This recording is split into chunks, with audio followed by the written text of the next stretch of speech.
All right, good evening, everyone. We have a few interviews to conduct, so we're going to get going with that before we start our regular session at 7:30. We're going to go in the order in which it's listed on the agenda. First up, we have Nancy DeCamp, looking to be appointed to the Housing Authority. Nancy, welcome. Come on up.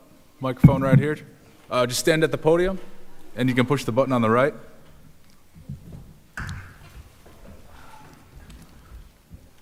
Thank you. First off, thank you for your interest in wanting to serve. Yeah. Certainly a great committee, deals with affordable housing issues, which is at the top of the council's objectives when we talk about objectives and goals for this term.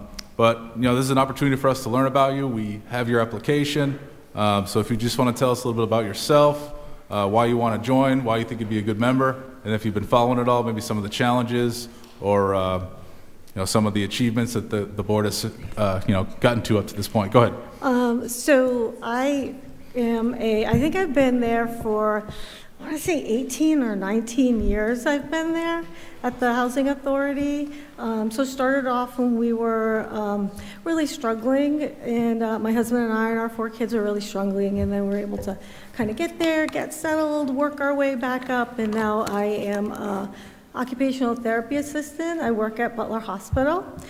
So I have a lot of experience in coordinating in group settings. In fact, I facilitate mental health groups with a variety of populations. I also have a bachelor's in mental health and human services. So that's working with people, coordinating, collaborating, advocating for people is kind of like my passion and what I do. And actually, I've always had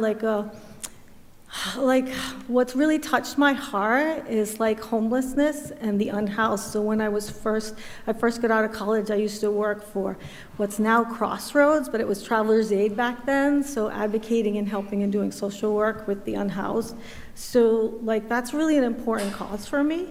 So and so when I kind of found myself in the situation, we were able to get ourselves back on our feet and be able to do well, kind of working our way up. What we've found is that there can be many challenges for people as we kind of navigate that system. And so, I can see some of the challenges that even especially those of us in the Housing Authority who are working, who really struggle, to kind of get ourselves to be able to kind of move up and move further, move on. And so, I can see some of the challenges that we experience. I'm hoping to kind of bring some of that perspective to the things that we're doing, especially the development project, to kind of moving forward. So I just really feel like I could bring some of my experience and having lived there for so long, bring some of that, some of that perspective to maybe some of the things that are involved in kind of moving things into the future with the housing development program. So. Excellent, Nancy. Yeah. Any questions from members? Nancy, I just want to thank you so much for applying, and I'm super excited to have you and your real life experience with yourself and your husband.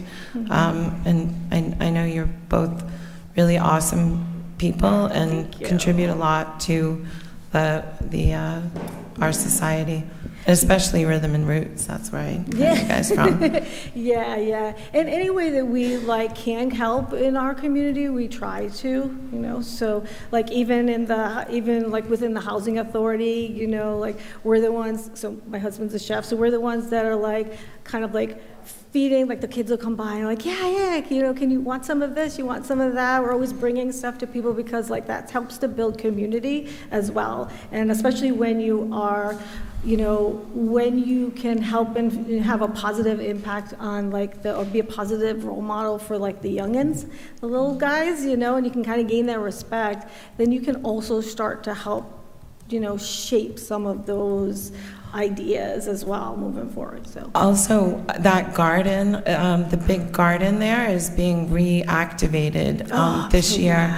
And Charlene Trainum, I don't know if you know her, but she used to live there as well, but now Yeah. she works for the Boys and Girls Club, and Yeah. she's doing a big, like, garden to table program. So Great, hopefully yeah. you guys can get involved with that. Oh, yeah, I have my, like, garden in the front of my place, but I always look at that and go, oh, I wish we could all It's gonna- get those kids back in there, get them going, because they need something to do that's, like, meaningful, so, yeah, so anyway, All right, thank you, Nancy. you're welcome. Any other questions from members before we move on? Thanks for All coming right. tonight. We Thanks, should find out tonight, so thank you. all right. All right, next up, we have David Stone looking to be appointed to the Bicycle Pedestrian Advisory Committee. David, if you're here, I invite you to come on up. All right, David is not here tonight. Have we heard from David, Nicole? All right, so we'll see if he comes in a later point. All right, we're now going to go to our work session. We have about 10 minutes left before the regular session starts. Todd has withdrew his application. All right, but we're going to continue our work session. We've already had attempted four half-hour sessions. Some of those have really been cutting into regarding the town council's goals and objectives for the 24 to 26 term we're currently in. I think we all have a good sense of what our top 5 goals are. We've been trying to hash out the wording as to what that should be. At the last meeting, we looked at a version Mike Maron had put together, sort of succinctly addressing those. I like that. I think we can make some variations. We also have an update from Deb Bergner and Patty Alley. If we can work through this within the 10 minutes, I'm hopeful to get this done tonight. What do we feel? Go ahead. So I'm looking at the 3 goals. So we're going to start with the goals before we get, or I'm sorry, the numbered, before we go to the goals and objectives, because those are the 3 areas where they're a little bit different. Goals 1, 2, 3, and 4 are pretty much all of the same on all of everyone's suggestions. And I think that the main thing that we need to finalize is the town goals and objectives, because they're just a little bit different, and they kind of wrinkle out certain parts of what everybody wants. So we're really close, and I think, if I'm not mistaken, I think all these are pretty much the same. The top 5. Yep. So I think that we should start, Mr. President, just on getting this language right here, the goals and objectives, because 1 through 4 is the same. 1 through 5. 5. All right. How do we feel about the introductory mission statement?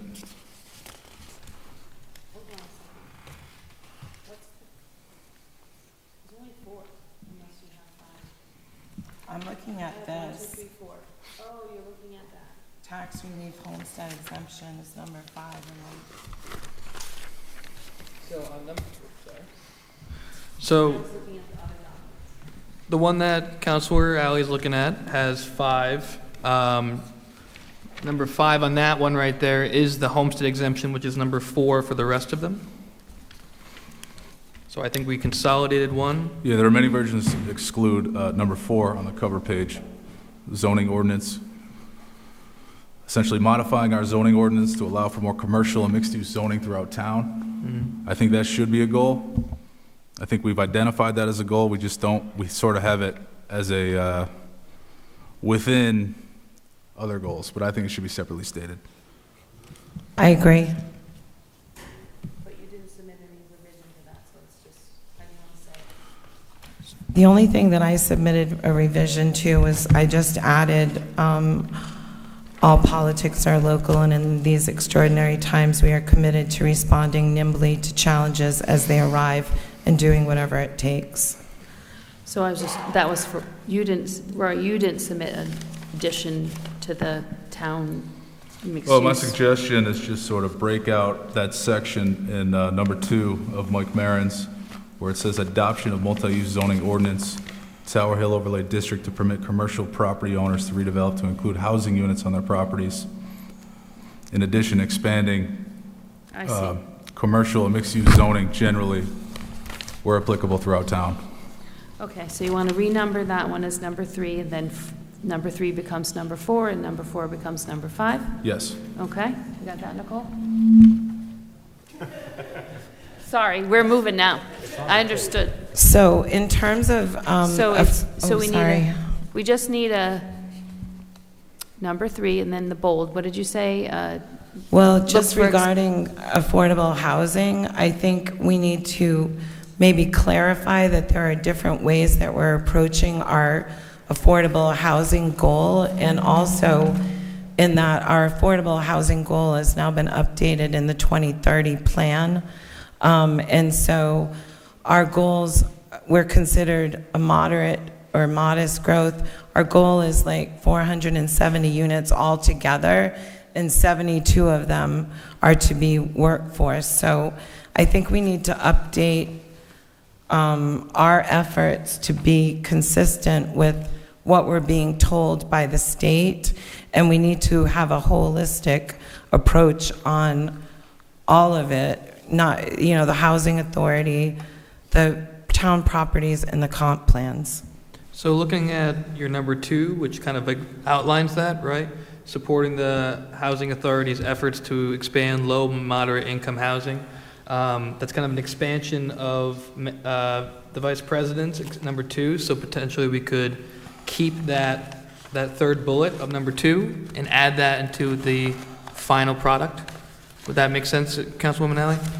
Well, but we did also get an email from Colin Penny today about the way that we phrase these things, so I just want to make sure that we're not running afoul of anything by specifying those AMIs. That's just a question I have. So let's just first talk high level. Do we like a bullet or do we like a paragraph? Because I think the bullet is easier for the public to sort of digest.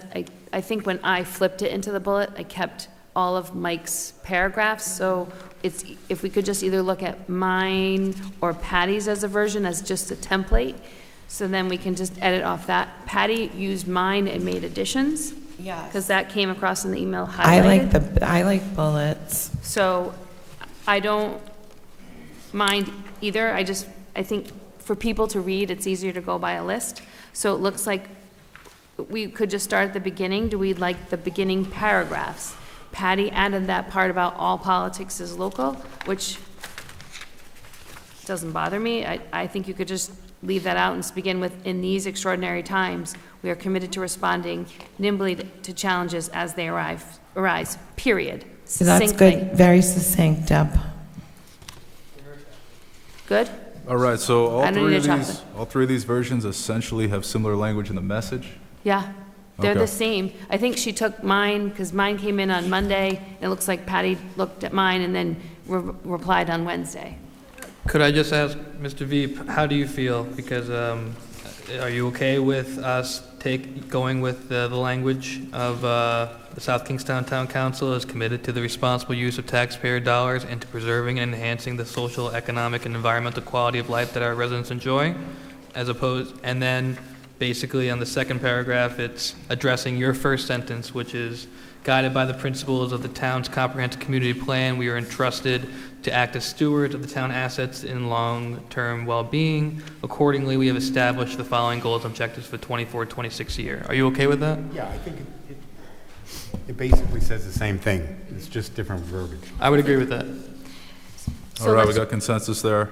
Let's just cross out all politics are local, begin with, in these extraordinary times, we are committed to responding nimbly to the challenges as they arrive, period. Are you okay with dropping that? Yes. Okay. You got that, Nicole? Okay. Number 1, do we have any changes? As to the bullets here, these are sort of what Mike Maron had, they're all there, and then it's Yes. expanded on? Okay, and then what Patty has expands it further?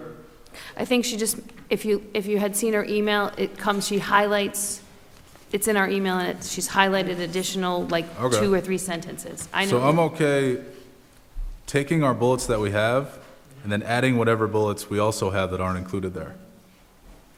So I don't know if Patty added bullets, but she added words.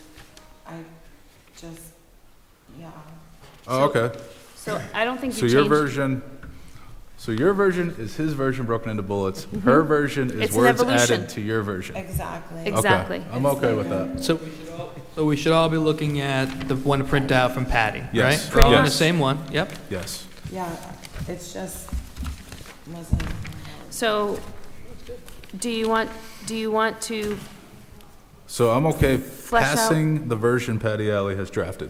Just one last thing, did you want, so we made a couple notes, right? Nicole is looking it over right now, with taking our notes, and then, Mr. President, you said that you wanted to add for the fifth bullet for the Tower Hill Road and tech, and so that would be the fifth, so we'd be taking that out of, what is it? I mean, really option. Three. For simplicity, three. if we want to keep It's it in three. within its own, that's fine. I'd like it to be separately stated, but if that would cause us, more time to really flesh through, it may not be necessary. No, I think that's a good idea to separate that out. Okay. The multi-use zoning. I don't think it'll be that much of a lift. I think that if we add the fifth one, it's 1 through 5, and we have clarity on what our objectives are, we can go forward. Councilwoman Yeah. Bergner, did you have something that you want to add? I'm just not sure where we are. We just all of a sudden approved everything, and now we're adding a third, so I'm just confused. So to go back to 2, so I don't believe Patty made any additions from bulleted version 1 to bulleted version 2 on item 1. Number 2, expansion of affordable housing opportunities, there's an additional couple of sentences regarding percentages of AMI. So before we go and say we want to approve that, I don't want to, my only feeling is, I don't want to get stuck anywhere. Like committed, we said this, and then anything changes, we then, Have failed, correct. So- right. That's fair. So if you look at your email, you'll see Patty's highlighted additions, and if you can put them in or not. I would probably not want to put the percentages, not because I don't think they're Probably correct. better not to put them at this point, especially after receiving that email today from Colin, so. So, All right, Take let's- those out. Let's delete that sentence with reference to AMI. so the original sentence just said, supporting the South Kingstown Housing Authority's efforts to expand low and moderate income housing, Period. period. Right. Okay. And then that last bullet point is going to be number 5. Correct. Right. So, yeah, or Well, number 3. 3 also references AMI. Well, right, we haven't gotten there yet. Okay. So adopting a multi-use zoning ordinance becomes goal 5. Correct. Okay? But I think there needs to be that's like the bullet is that, but what's the top, what is it? You had said it, like Yeah. expanding opportunities for mixed use, you had a good sentence there. Yes. Modifying our zoning ordinance to allow for more commercial and mixed use. I mean, that could be the heading. Then we could take that bullet, move it below there. There's one bullet. And then we could add another bullet. You said something about So other areas of modifying, town. it's, Yeah. you got that part? Expanding Modifying, and modifying commercial and mixed-use zoning throughout town where applicable and appropriate. Yes, the one part I want to clarify, backtracking a little bit, is are we removing this serves those between Yes. 30 to 80% AMI? Yep. Okay. Yes. Yes. So do you want that, is your zoning ordinance expansion modification, is that goal 3 or 5? 5, that's fine. Put it at 5. Okay. And So if- then you had 2 bullet points? Yeah, just 2 bullet points. We take one, it's already somewhere else. I think item 2, just move that down. Then we just add another bullet. You have it. Modify and expand existing, expand commercial zoning and mixed-use zoning throughout town. To promote economic development. Yes, and housing development. There you go. Last question. Go ahead. Item 3, do we want to also remove the percentages? Yeah, let's remove Yes. reference to AMI throughout. So those were so it goes more back to what I had said, Patty, but are you okay? I think we're good. Yes. So we'll get a draft of the modifications we discussed tonight at the next meeting, and then we'll be prepared to pass it. Could we confirm that we're going to vote on it next time? Yeah, We want to vote on it on the second meeting in May. great. Can I also just say one thing for everybody to think about? We've worked so hard on these priorities that, is there a way that we can weight the discussion of any items in future agendas that fall under these categories higher so that we can get to them during our meeting? For example, tonight we have an extremely long agenda, and some of the items that are identified as our priorities are not going to be discussed because we will not get to them. So this is just something that I would like to discuss and consider. So Jim, as it relates to items that appear in agendas that sort of are similar, akin, or alike to our goals and objectives, we ask you to... We already try and prioritize those. Okay. but, One thing though, talking to Nicole, if we could just recap, Yep. 1 minute recap, so she's clear exactly what you'll, because we're working on 4 revisions. So just go over 1, 2, 3, 4, 5, and let us know clearly, so All right. please. So we're going off of Councilwoman Alley's, right? No? Yes, Well, We're going off that's with- correct. Off the most recent draft, right? And then with changes. We're removing all reference to AMI throughout. right. We're adding a 5th goal and objective. We're taking a bullet that's already included in item 2, and we're moving it down to the 5th.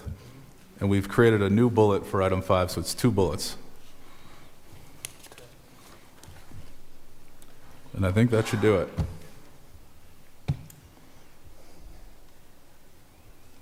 If you send out a draft, we can look at it and push it back to you. By Monday, before the, if you get it to us, we'll give it back to you before the Monday of the meeting, Just like we did, like we were in theory supposed to do last time. And we'll get back to you. Somebody will. Okay. Good All right. work. So I just want to, before we move on, what my understanding is, when Patty's talking about these 5 goals, is we would hope that town staff resource time would be spent on moving these along and prioritizing these ahead of other things that might come up along the way.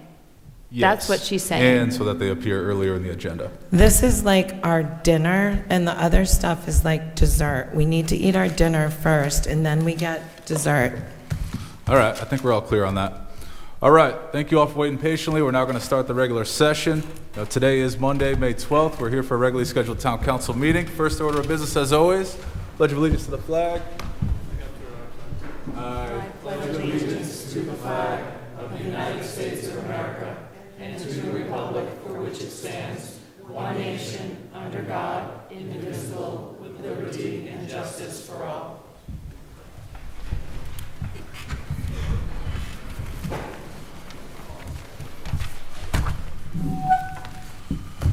All right, next on the agenda is the land acknowledgement statement. The town of South Kingstown pays homage to the indigenous people and land in which the town is now located. Let this acknowledgement serve as a reminder of our ongoing efforts to recognize, honor, reconcile, and partner with the Narragansett tribe whose land and water we benefit from today. Next, we have the roll call. Council President McEntee, Here. Council Vice President Marin, Here. Councilmember Berkner, Here. Councilmember Alley, Here. Councilmember Wedgemont. Here. All members are present. Thank you. Next up, we have the approval of minutes of previous meetings. Motion to approve item 5A, B, and C with one note. Item 5C, there was a reference to short-term rental only. It should have also included rental in general. All right, we have a motion, we have a second. Any discussion? All in favor? Aye. All right, that passes. It's going to bring us to item 6, the consent agenda. So with the consent agenda, if we could just take off item B, the Michaela Court, I just want to be able to talk about it. Okay, a motion to remove item 6B from the consent agenda. Is there a second? Second. We have a second. Any discussion? All in favor? Aye. All right, that item is removed. We'll take that up now. Item 6B is a resolution accepting Michaela Court into the town's system of roads and as further detailed in a memorandum from the Public Services Director of the Town Manager dated May 5, 2025. Rich Bourbonnais, come on up. So while Rich walks up, I just wanted to just hear and speak publicly about it, have Rich speak publicly, because it had been such a source of frustration for the people on Michaela Court, and there was some prolonged stress about making that road public, so just wanted to get an update. Good evening, everyone. How are you? Just quick you have a memo from me as the planning director. Rich Bourbonnais is standing to my right, your left. It's simply tonight request for order or notice for the acceptance of Michaela Court. We have some recommended conditions if you ultimately take favorable action on that. They're item number 1 and 2. And again, item number 1 is we need a modification to the existing covenants with regards to maintenance of the storm drainage infrastructure there. And the second is there is a stop sign associated with that, and that would require a change to your ordinance. So again, we're just asking you to schedule send it to the town clerk for appropriate public hearing. So we're All not, right, this is not an order of notice, is it? Doesn't appear to be written as such. yeah, it appears as a resolution, so that's why You need a public hearing for the stop sign. is- So, All right, Mike Ursullo, do we need to modify what's on the agenda here so that we're voting to issue an order of public notice? We're good. We'll accept the road, and then we'll go from there. Okay. Motion to approve item 6B. Wait a minute. Explain that again? We're going to accept the road and then have, And then we have to do the stop sign. okay. Until the town owns the road, that's all. So accept the road with the conditions in the memo. Right. And Rich has to come in front of us and do a public hearing on the stop sign Correct. itself. Yes. I had a motion. All right, we got a motion. Second. There's a second. Any discussion? I just wanted to just hear for a few minutes from Rich, because like I said, we had members of the public, specifically on Michaela Court in the past, write to us with their frustrations about the road. So just give us a... So, yeah, they've been in and out, and they've been in and out of my office for, as long as I've been here. Yeah. The problems were that there were some issues with the drainage structures. And, really, I think for the safety of the homeowners association, because they're going to maintain these structures, we had to assure that they were in good working order. And so it was really just this past year that the contractor finally went in, finally made the corrective measures, or took the corrective measures, made the system right, and, by the way, they hadn't provided us an as-built. They've done that.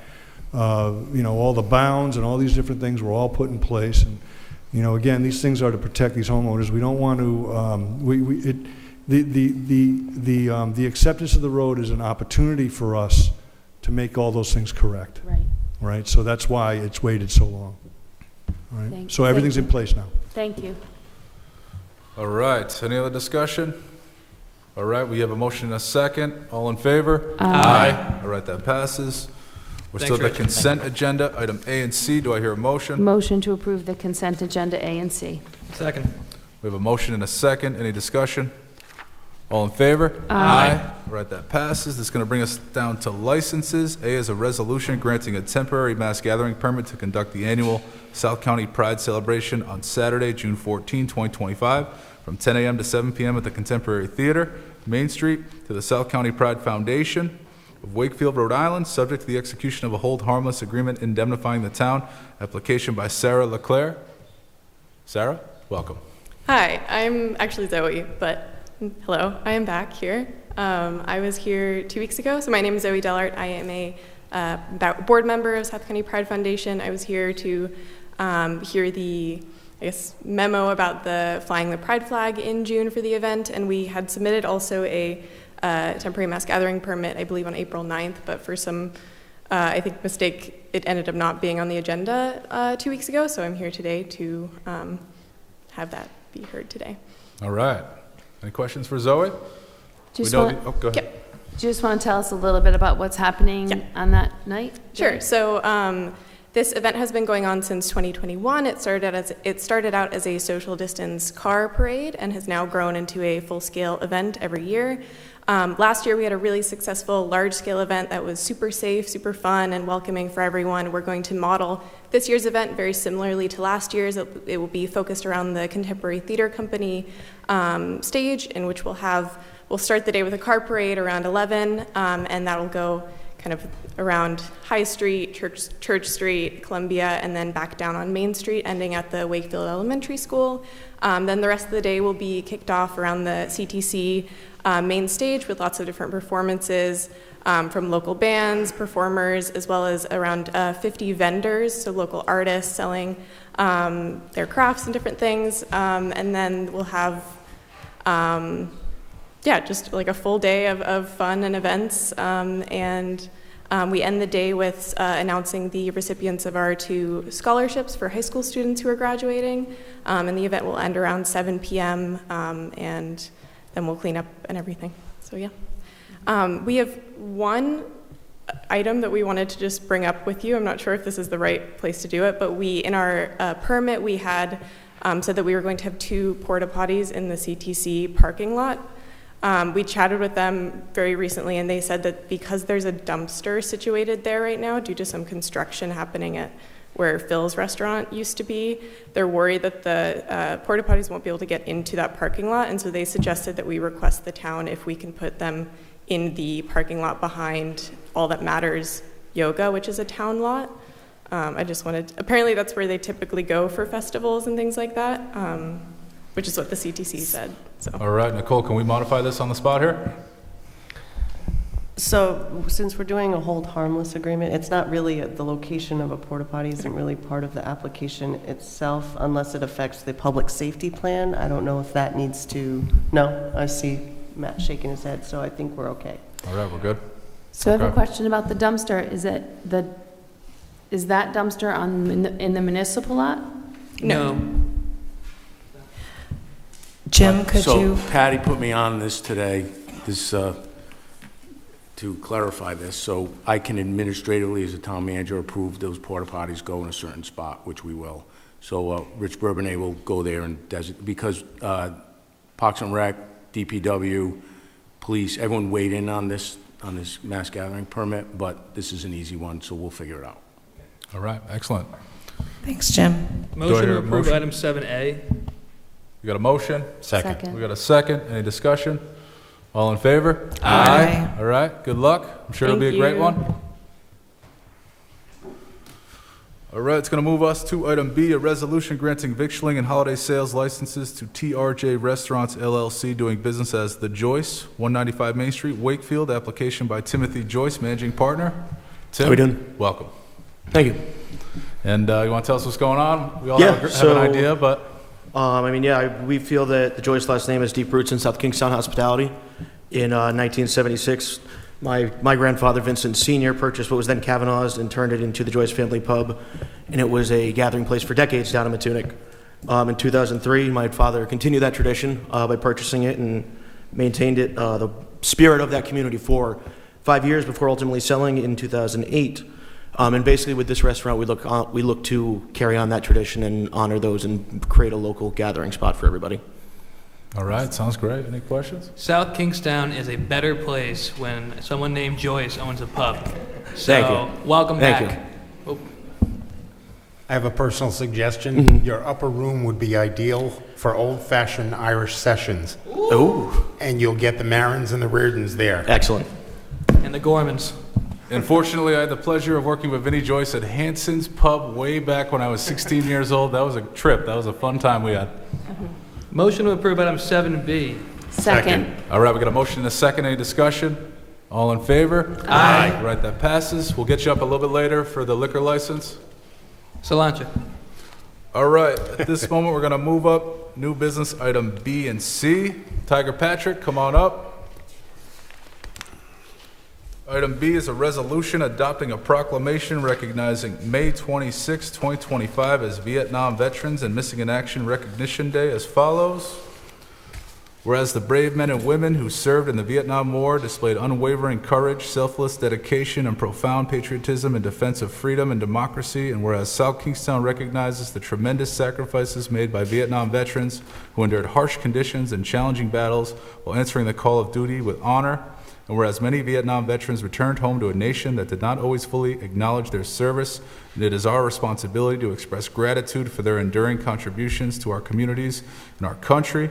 And whereas the town of South Kingstown solemnly honors the service members who were declared missing in action during the Vietnam War, whose fate remains unknown, and we vow never to forget their sacrifice. Whereas the town of South Kingstown stands united in our commitment to ensure Vietnam veterans and missing in action service members receive the respect, support, and recognition they rightfully deserve. And whereas on this day, our War Era Veteran Monument lists 396 sons and daughters who served during the Vietnam War, 8 sons of South Kingstown killed in action, 1 son of South Kingstown missing in action. Now therefore, we, the Town Council of the Town of South Kingstown, do hereby proclaim May 26, 2025 as Vietnam Veterans and Missing in Action Recognition Day in South Kingstown, and we encourage all citizens to honor and remember the veterans and service members who valiantly served our country during the Vietnam War. So Tiger, I want to present this to you. And we also have we're just going to take this up and pass it quick. Do I hear a motion on item B? So moved. We have a motion and Second. a second. Any discussion? All in favor? Aye. That passes. This is for you, Tiger. We're also going to take up this item as well.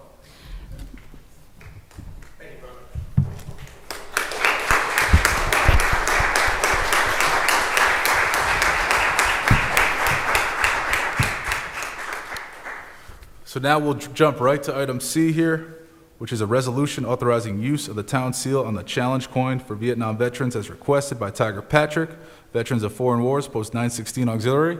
Tiger, go ahead. Hi, so we wanted to celebrate our Vietnam veterans and to give those that are left amongst us out in the room today the recognition and the love that they deserve back when they came back. So at our post, we've lost 9 members this year, 6 of them were Vietnam veterans, so we decided to make it this year. 50th anniversary. Oh. I'm sorry. It's my first day. I'm very nervous. And so, anyway, one of the things, if you know anything about military guys, first responders, is the challenge coin is currency. It means something. And so, instead of giving the Vietnam veterans in the coming months and after the event, after the parade, at the ceremony, we wanted to have it come from the town and have the recognition coming from you all and from us all. So it was important to put the seal on. Of course, I didn't think to ask about it until last week. And so if you've met me, you know I'm kind of last minute Joe. And so I apologize for that, but we're real excited about it. During the parade ceremony, after the parade, then we're across the street at the monument, I'll be asking you to participate in the welcoming event that we have planned. And so I guess I'm asking, hopefully you say yes for the use of the seal on the back of the coin. On the front, it has the Vietnam Service Medal, which all Vietnam veterans received, all branches, if they served over there. So it's the one recognizable thing, and I think you've noticed the banner that we have had up since May 1st.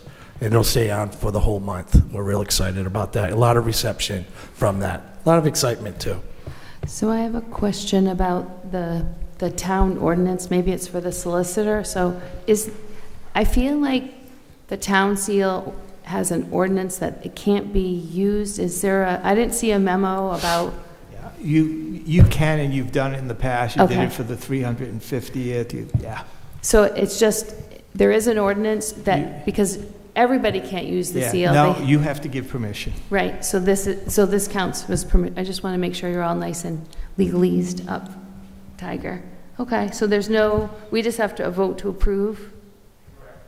Okay, motion to approve item 7C. Seconded. All right, we got a motion and a second. Any discussion? Yeah, I just want to say, Tiger, keep up the great work. My Thank you. mom's oldest brother, Greg Gorman, enlisted in Vietnam, and he'll make him happy to see that we're doing this. So, thank you. Okay, Oh, thank you. I misspoke, it's 11C, sorry. All right, any further discussion? We have a motion to approve 11C. We have a second. All in favor? Aye. All right, that passes. See you on Memorial Day, Tiger. Thank you. All right, that's going to move us now to item 8A, Town Manager's Report, update on the School Building Committee and School Facilities Project. Jim? A decision was made a couple of meetings ago to bring the always list under the town manager's report, item A, this update on the school building committee and school facilities project up front because of the importance it deserves. So the team is here, assembled here tonight. Kate Massinati, who's the school building committee chair, is also in the second row. So Chris Spiegel, we'll turn it over to you from left field, and you can run it as you see fit. Good evening. Good evening, everyone. Chris Spiegel, PX, with Left Field Project Management. With me, I also have Kate Turner, the senior project manager in charge for the South Kingstown High School replacement project. We also have our design team represented by Mark Rhodes, principal, Jeffrey Bento, Phil Conti, of course, you know Kate, and Mark Moore. And the lawyer, but he's a little bit later. We've been sending out a project report every 2 weeks. However, we got some feedback that it might be better for us to prepare a slideshow to help touch on those important parts and what is generally a very detailed project update. That's what we have for you today. This one is pretty long. We have a lot to discuss. There's a lot of very important things happening in the next 2 months. As you'll see, we have a lot of milestones that we are trying to hit in order to get that on-time school opening that we've been talking out so much about. We wanted to walk you through those. We also wanted to walk you through the revised exterior renderings. So we'll do a schedule update tonight. We'll talk about some key dates, some FAQs that we've been hearing. We'll do a site plan review, a floor plan review, a rendering review, and then we'll talk a little bit about what the first day of school will look like. Having said that, I'll turn it over to Kate Turner, Senior Project Manager, to get us into schedule. Thank you, Chris. So up on the screen right now, we have our overall project schedule. This is kind of where we are at a glance. You can see the red line indicates where we are right now in roughly mid-May. For anybody that wants to drag their finger across those lines, that is in the design development estimating phase. We're about halfway through the design development estimating phase. This is kind of our midpoint check for where we are cost-wise. If we go to the next slide, I'll walk you a little bit through where we stand with design development. So we're expecting the estimates to come in this Friday. From there, we'll go through a detailed estimate reconciliation process where we bring Gilbane's estimators in. We have our independent cost estimator. We all sit in a room for a whole day and go through every line of the estimate, looking at quantities of brick, unit prices, labor prices. That's also where we're going to have a little bit more insight into the impacts of tariffs as they stand right now. And we'll be able to quantify that kind of lingering question that's on everybody's mind as to what the impact is going to be on this project. Again, it'll be a snapshot in time. We're not sure what's happening as we move forward, but we'll continue to track that going forward.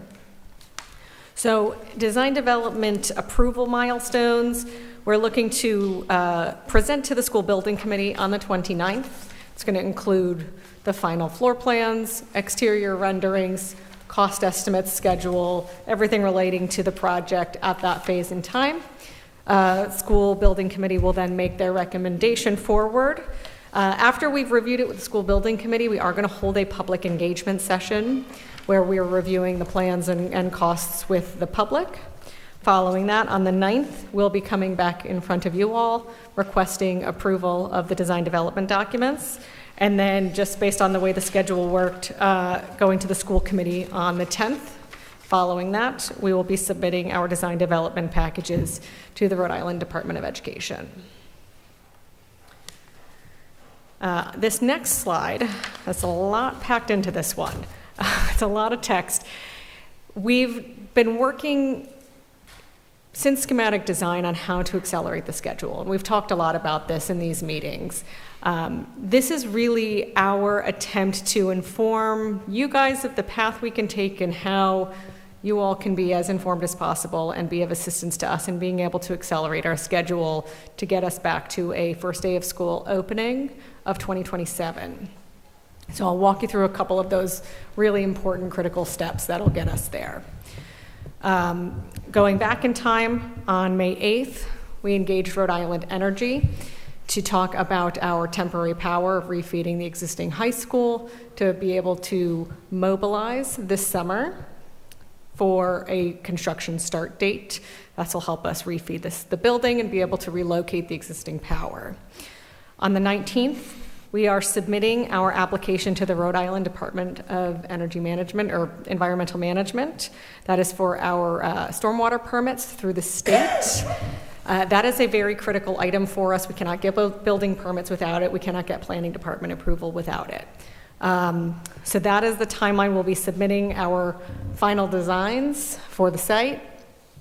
We're seeing kind of extensive review times on that, so we are trying to submit as early as possible in order to get started this summer. On the 29th, we have our planning board hearing. That is going to be our approval of the master planning application. We did build in a little bit of contingency if there is a continuation, but again, if we're doing our jobs right, we should be able to get this done on the first go.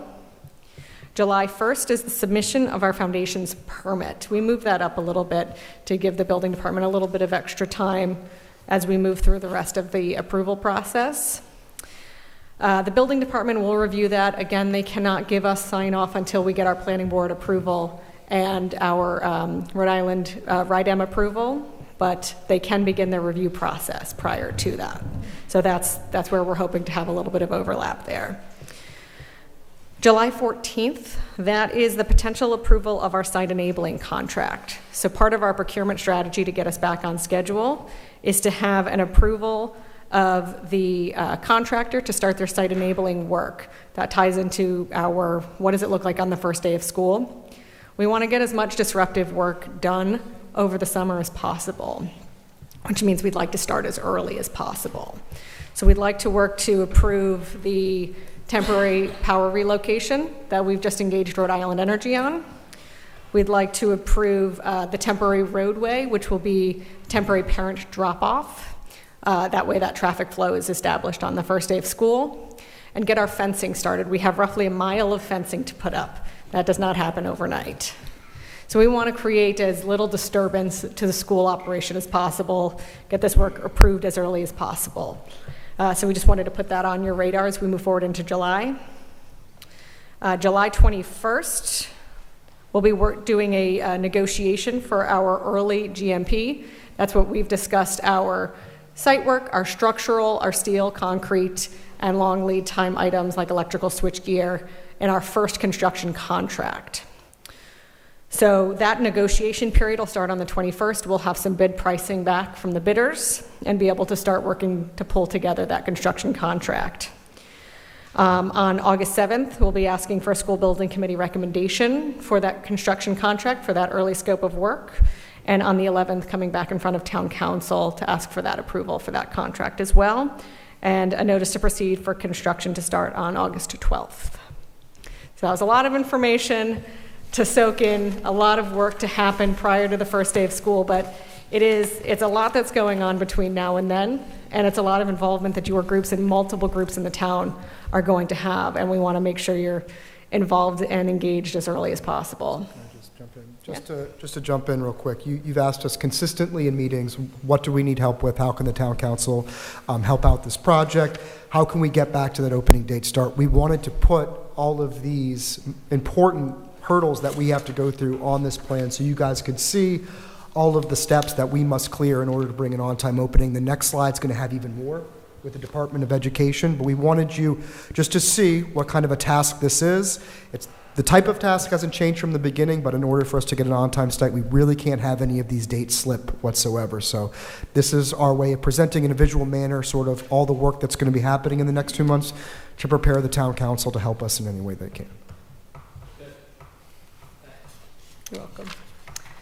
So as we move into the Rhode Island Department of Education, they're a critical partner in this. We also require their approvals to be able to move forward and secure the reimbursement for the town.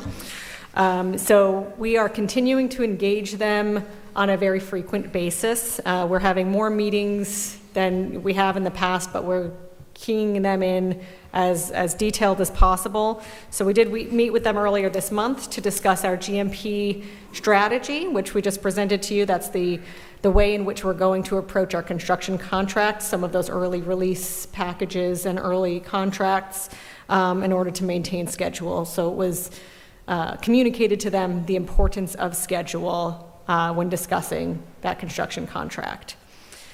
We are going to be meeting with them on the 23rd to go through the design development plans. Again, we want to keep them engaged early before we get our final approvals as well, so they have a chance to provide some feedback. We're going to meet with them in June before our submission, just to make sure that everything we submit to them is tight and we can get a quick and easy approval. We'll be submitting to them on the 11th, following all of the approvals we outlined earlier. And then we'll be reviewing a few of the early bid packages that we're going to be putting out to bid, the results of those, and give them a chance to look at the construction contract as well.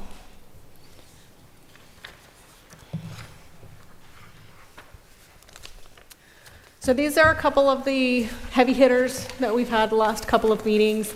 Status of the exterior design, there's been a lot of back and forth, different color versions. Some were well received, some were not so well received.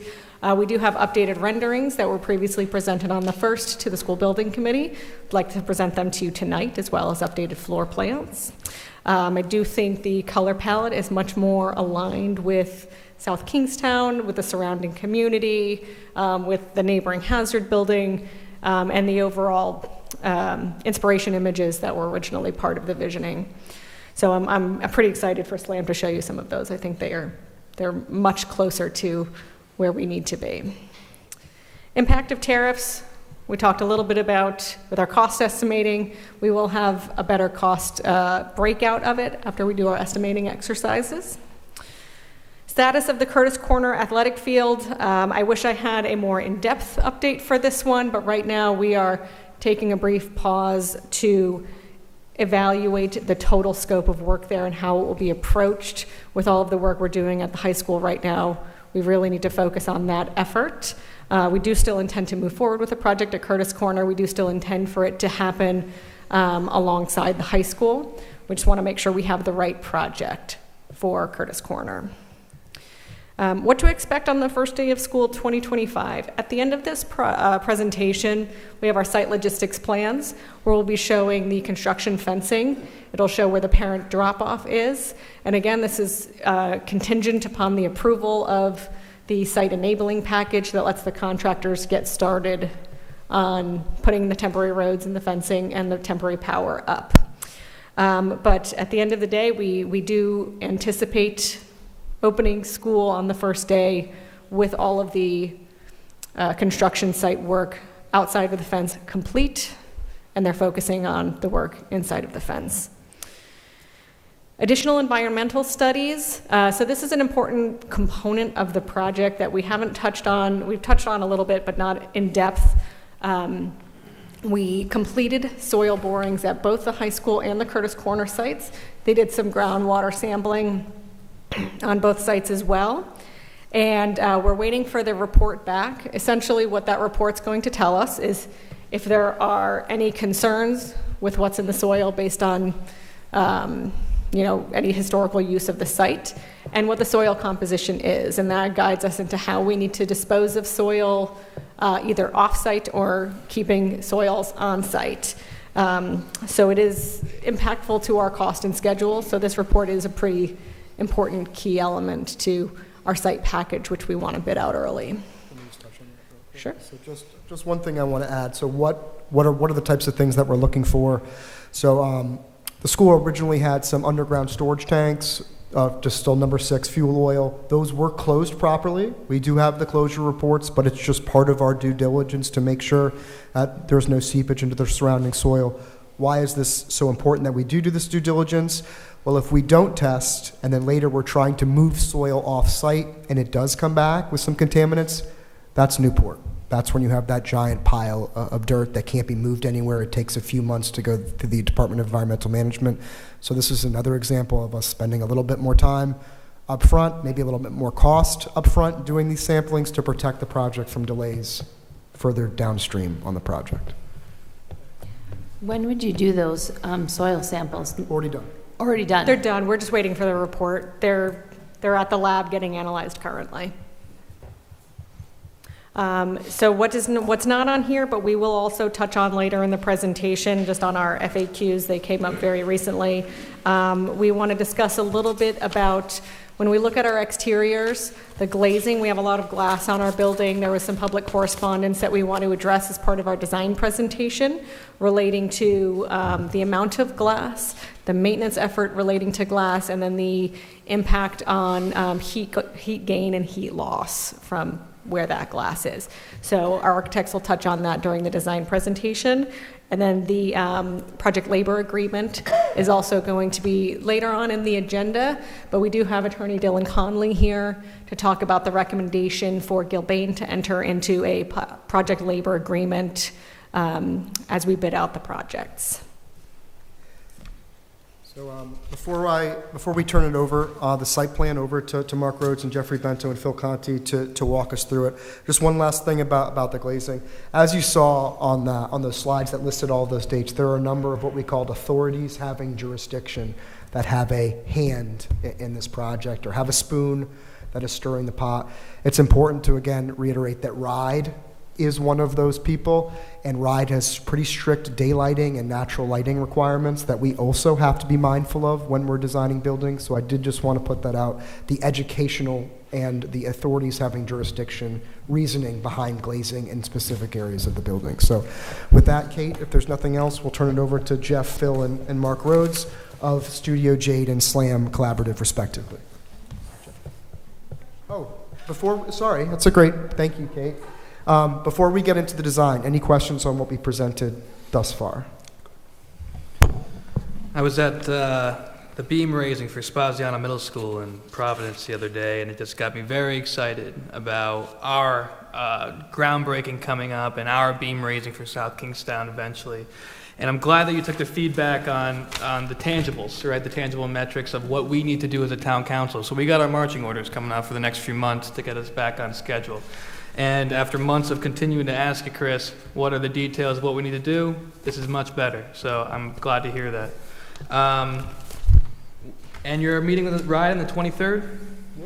And Dr. Carreño thinks you're on track? We're all good to go? Dr. Carreño doesn't attend those meetings. No. I was texting with him earlier today, though, because he was on Channel 12, and I just wanted to make a couple comments about him. But Dr. De Silva, who really does handle the day-to-day on all school construction projects, Dr. Carreño, with his role at RIDE as the Chief Operating Officer, it's a good thing if you don't hear from him. Exactly. If you hear from him, absolutely, it's a problem. you're in trouble. Or you're raising a beam. Mm-hmm. Those are the two instances. Well, good. I'm just saying, this is much better. I'm glad we're on track. All right, thank you, Chris. Thank you, Kate.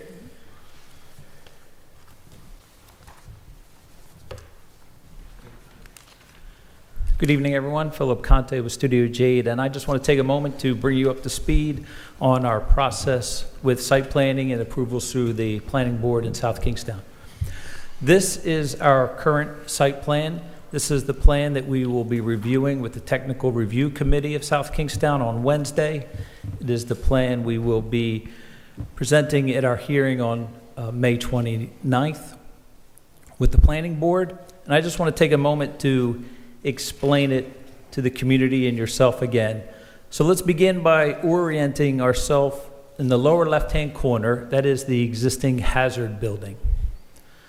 We are at the intersection of School Street and Columbia Street. To the right of the Hazard building, that large orange mass is the outline of the new South Kingstown High School, where the front door is oriented towards School Street. The large open field to the north of that drawing is the community fields that are being swapped for the existing high school and the current fields where we will have new construction.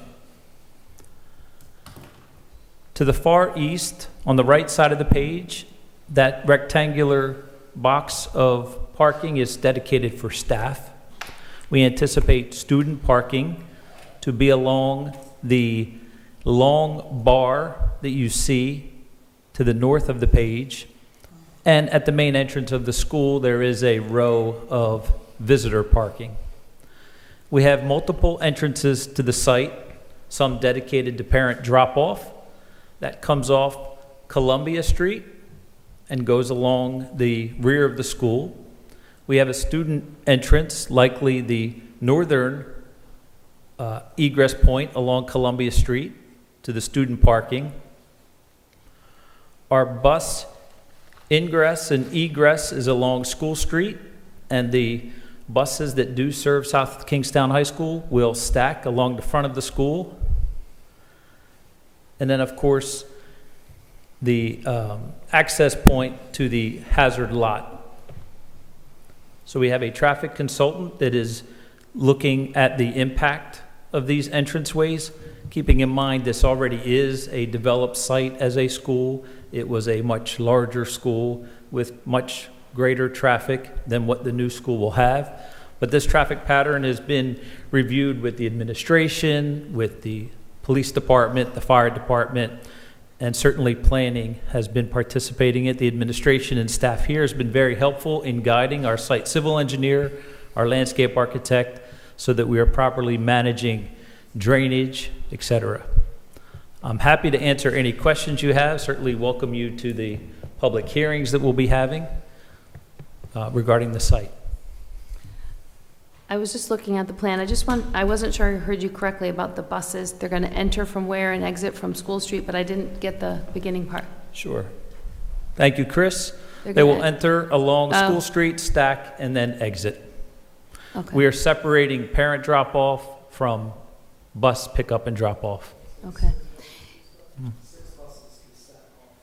Oh, you're going to do the Chevron parking? No, we have a variance from RIDE to not do Chevron parking. We're able to stack head to tail in front of the Okay. school. You're sure? 'Cause Oh, the- absolutely. The last plan had head to tail, and there was a whole brouhaha about, In stage 2, we specifically requested the variance from Chevron and were Okay. granted it. great. Next question. The entrances, I can't see the homes on School Street, but it's very residential. It wouldn't necessarily So- line up with the people's driveways or? Absolutely not. Okay. So, Just saying it out there. Yep, we had an abutters meeting where we specifically identified those egress points point to vegetation, existing vegetation, so headlights are not shining through someone's Thank window. you. In fact, we relocated the northern entry along Columbia Street to accommodate an abutters concern when we met several weeks ago. Thank you, that's really great to hear. And then the exit behind the school that comes out on Columbia, or maybe, I don't know what that road is. Yep, to the left. Nope, Yeah. down. I know.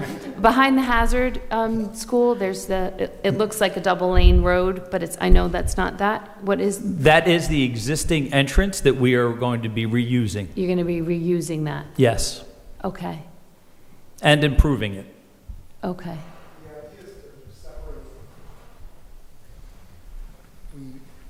We understand that not everybody has a school-age kid in South Kingstown, and we're trying to make the community better. This is a betterment as well. So instead of having all of your traffic go to the front of the school, the students have to make that right turn to the student parking immediately after the exit. By spreading them around the site, you can have the buses line up separate from the parents, separate from the students coming on site. So hopefully this whole Columbia School Street intersection will be much easier for those that are trying to get to work when all the school traffic and things like that are ongoing. And staff and students are going to be entering the same entrance, right?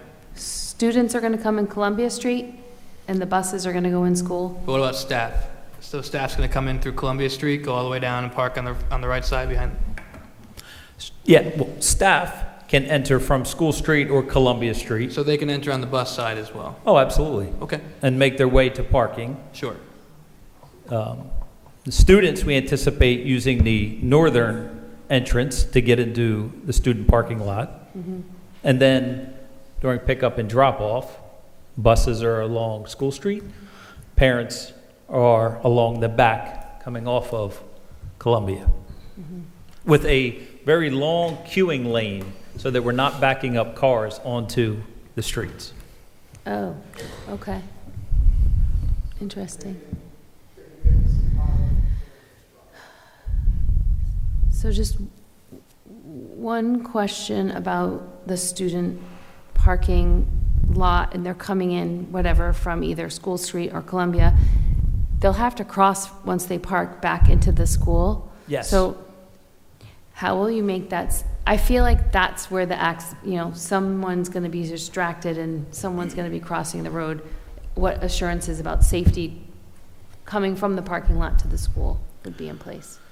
So we will have crosswalks Okay, that are going to be well striped, visible, and clear. okay, Certainly, there's going to be an operations component to this, management in the back, as parents are coming and dropping off.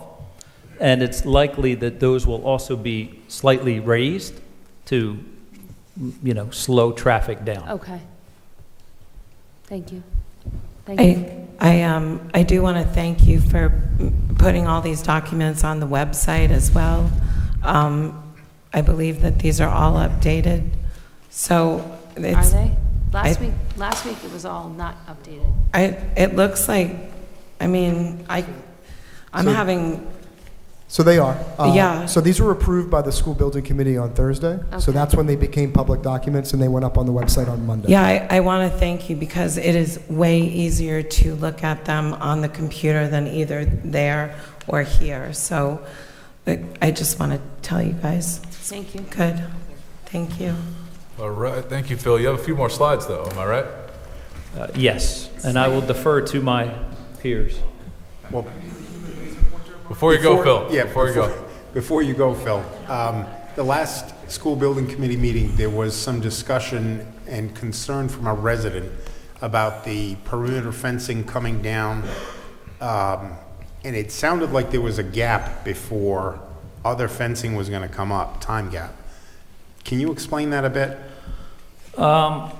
Not definitively, because I want to make sure I'd be saying accurate information. Yeah. We are aware that there is an existing fence condition along the northern property line that is failing.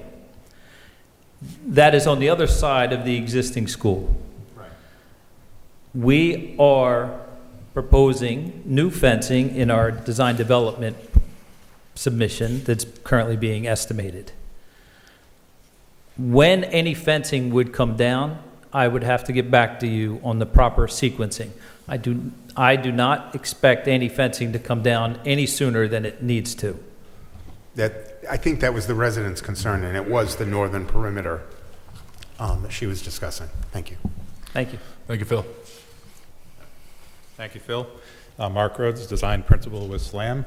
I'll take you through a little tour of the plans, and then we'll talk a little bit about the exterior and some thoughts with materiality and how we're trying to beat terrace with some of the materials we're choosing.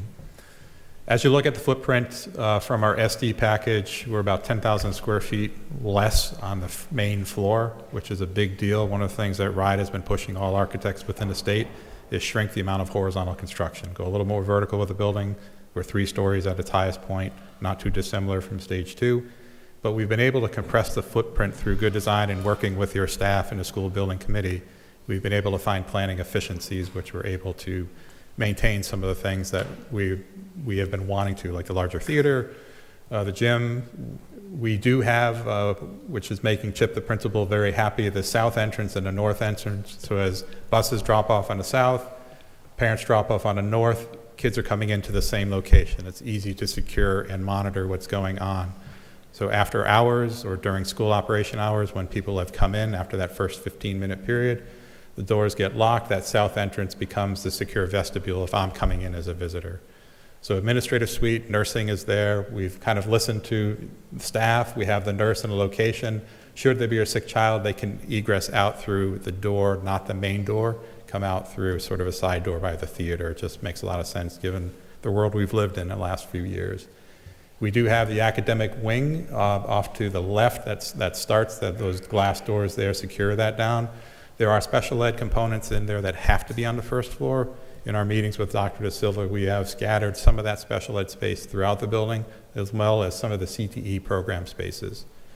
One of the unique features is we have a 2-story cafeteria, which has the media center that overlooks it.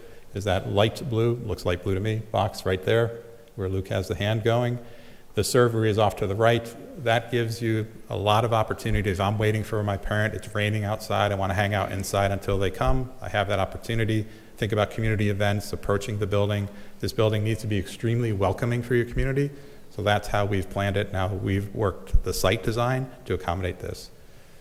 We have theater, separate theater entrance. There is an opportunity to close down parts of the building if you have a game day event going on in the gym or something happening in the gym versus happening in the theater. We have CTE components. Construction tech is that kind of reddish pink color box off to the right. If you're building sets that you need to bring into the theater, there's a direct access tall corridor to get things in and out of the theater. There are even simple things like a door coming off the platform of the theater, so if you need to strike or bring something in, you can do that very efficiently without interrupting the rest of the school. So it's been really wonderful working with your staff. Chip is amazing. You have a really great resource in your principal. He's also very fiery, and he knows what he wants, so I like that. So he's a good leader. So we've been able to really accommodate in a very efficient footprint, I think, all the activities in a really wonderful, robust learning environment. Dr. De Silva has been very complimentary of the team and the process we've gone to get to this point. As you go up through the building, we have the media center. Is that orange? Looks orange to me. Media center overlooking a cafeteria. That was a comment from school building committee that we're able to incorporate. We have some of the art spaces, one of the CTE programs, which is more graphics focused.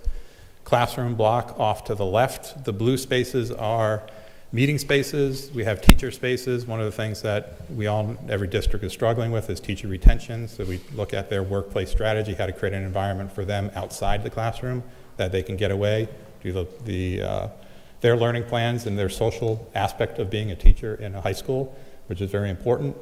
We have the upper level of the theater. So the theater has seating down low and up high, so it's connected on 2 stories. So I think that's going to be a really wonderful space, more like a studio theater, like you see in sort of a collegiate or professional environment.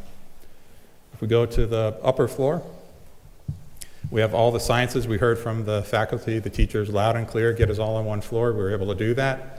There's an efficiency to that mechanically that our hazardous exhaust coming out of the chemistry lab, for instance, just goes straight to the roof, so we're not sort of tracking it through the building.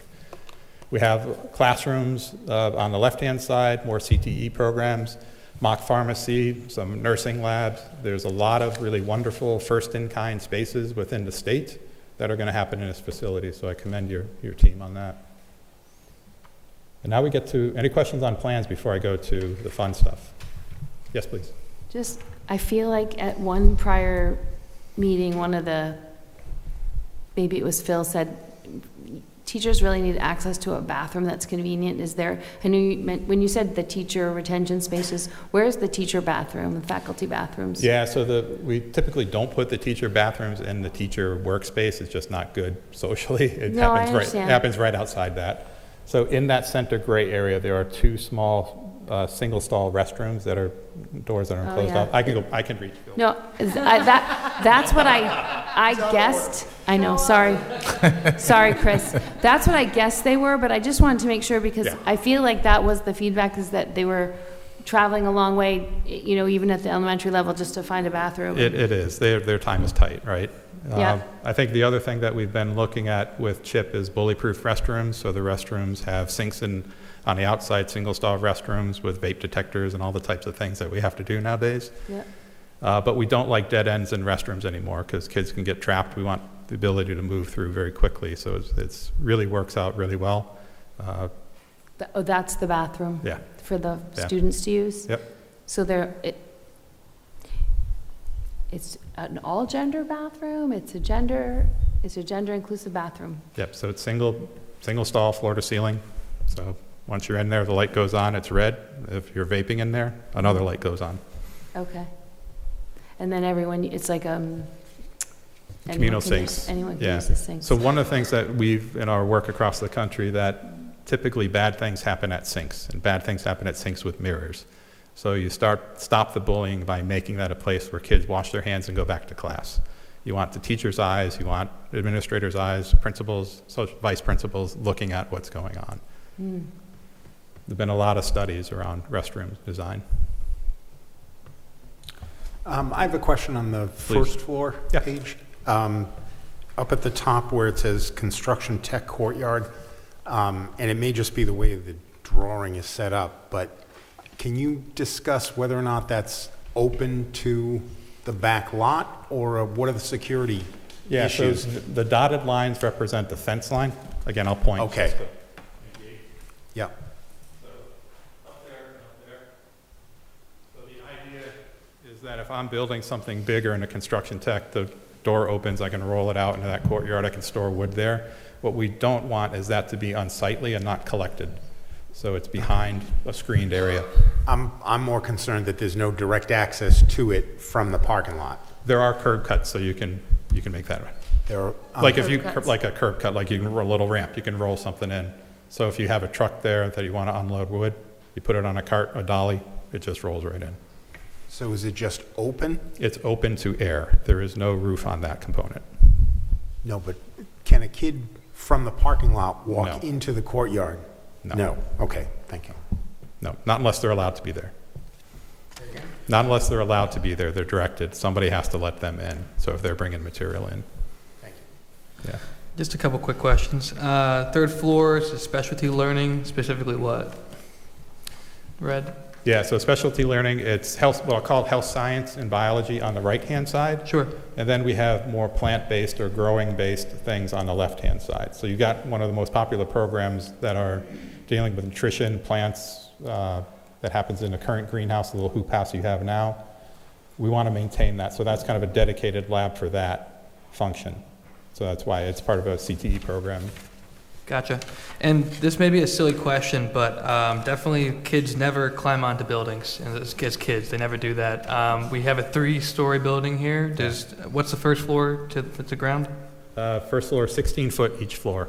So Okay. 48 feet if your feet are on the roof. So it'd be pretty difficult to get up there. But You can't get up there. Yeah. great. That's good to know. Because I Yeah, definitely never climbed on that building before. No, Ever. I wouldn't know anything Never. about that, yeah. Thank you. You bet. Any more questions about plans? Now we can keep going here. So, no. We got some? I have no problem with the bathrooms, but I just want to go back to them for a second, because I think I would like to know where those bathrooms exist for other people. I mean, that is a different model, and so where is that in Newport. place? Newport? They have, okay. And what was the community reaction to that? Positive, because it was Okay. driven by the principal. I mean, I'm all for like the Yeah. safety pieces and, inclusivity, and anyone can use any bathroom. That, I don't personally care about that at all. It's more about personal safety and security, Yeah. and the fact that I feel comfortable going to that restroom knowing that I'm not going to get harassed. Exactly. But I just didn't know if we were just breaking the, Nope. This Seal. was a very long discussion with Chip and the school administration to really go through this. We tested a lot of scenarios, and this is what we ended up with. That's right for you and his I mean, feeling for students. it certainly makes it efficient, because you're not trying to put everything everywhere. And I do like the fact that you can look down and you can see 4 people washing their hands, or, Mhm. I get it. So that makes a lot of sense. And I think the panels are going to make people feel safer as well. Oh, absolutely. Yep. When we get to the exterior, one thing I'll say, and I know you've got a long evening ahead of you, so I'll try to be very brief. But as an architect, I love talking about this stuff. We've looked at the palette, we've listened to everybody, right, from the school building committee to community members that I've offered some sage advice during those 2 conversations with you all. We've looked at a warmer palette, picking up sort of the browns of the Hazard building. You stand outside this building, you see the granite, you see the brown trim work, you see the sort of tan color stucco that's on the back portion of the building. That's all over your town. So we're picking up on those clues. Finding the right color palette takes kind of a little bit of a time, trial and error. You get it really wrong, then you hope to get it really right eventually. But this is at the student or the parent drop-off side as you come in.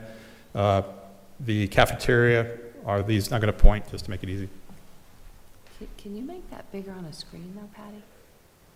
On your computer, you can, just like that. Yeah, if you with your zoom. fingers. Like, Yeah? I mean, on your mouse pad. So we're looking at 2 different brick colors. The brick, one of the key things I will say about Terrace and that we have found is use American-based product. So we've looked at the high-performance concrete panels made in Georgia. The metal panel, which is that brown piece, is made in Connecticut, Bristol, Connecticut. The brick is also coming out of the south, parts of in Georgia. We have 2 brick colors. Glass is, I think, out of Minnesota.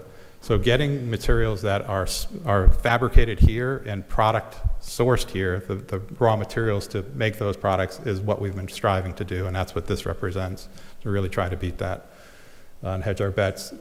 We've tried to create an environment that allows the community to engage with the building when it's appropriate and have outdoor spaces outside of the cafeteria for outdoor learning environments, outdoor eating, taking advantage of the opportunity of being in this climate during the nice parts of the year. You got a brick, yeah. Thank you for bringing the samples. They're really nice to have. I thought those were brownies the entire time, so. Yeah. Jason I was was like, ah, nice, brownies. Yeah. Do you want to address the color differentiation between this and what we're seeing on the screen? It's computers, right? And there's that one too. Yeah, so it's very hard for us to represent that color, which is why we bring the samples. We can sort of hint at it in the computer, but the way daylight works in our rendering software, we will be doing higher end renderings where we get, they take weeks to run, not days. No, I can see it, But the idea is the palette fits within that sort of browns and earthy tones.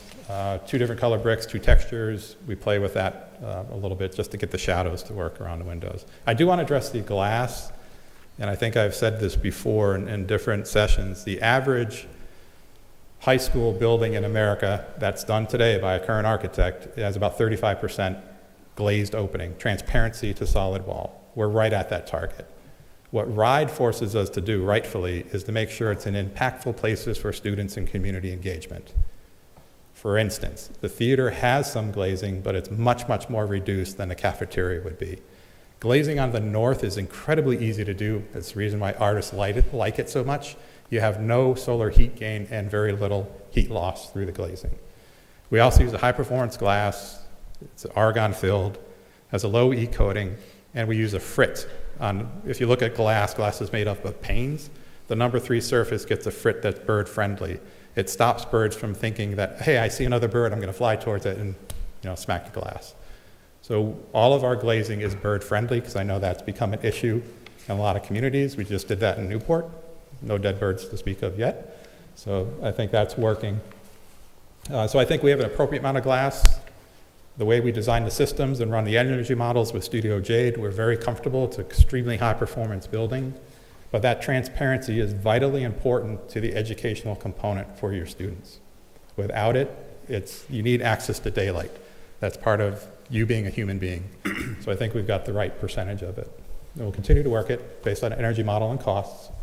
We go to the other renderings. Again, this is from bus drop-off. Buses come and go. They don't stand there very often. There's only 5 or 6 buses, but they are moving through based on how Chip runs that part of the organization. This is a 3-story block. You've got the learning commons with a glacier component, the science labs or CTE labs above where the bus is, administrative offices on that lower piece underneath that brow folded plane. If we go to the next image.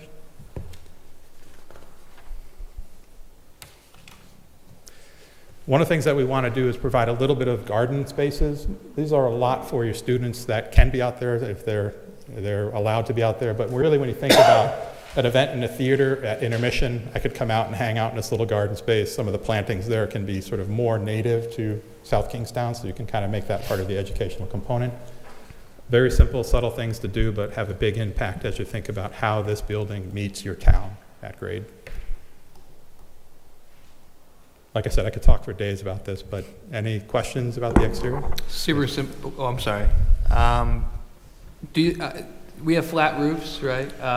So no solar on top of there right now? So flat roofs are the best for solar. Right. We've structured for solar, so if you enter in an agreement with a third-party provider or you choose to buy them, we have the structure for it. Great. And with the flat structure, we have a lot of seabirds in this neck of the woods. So is there any possibility that we might have a lot of birds up there? If you go to Champlin's down in Galilee, you see them all standing on a flat surface out there. So. Yeah.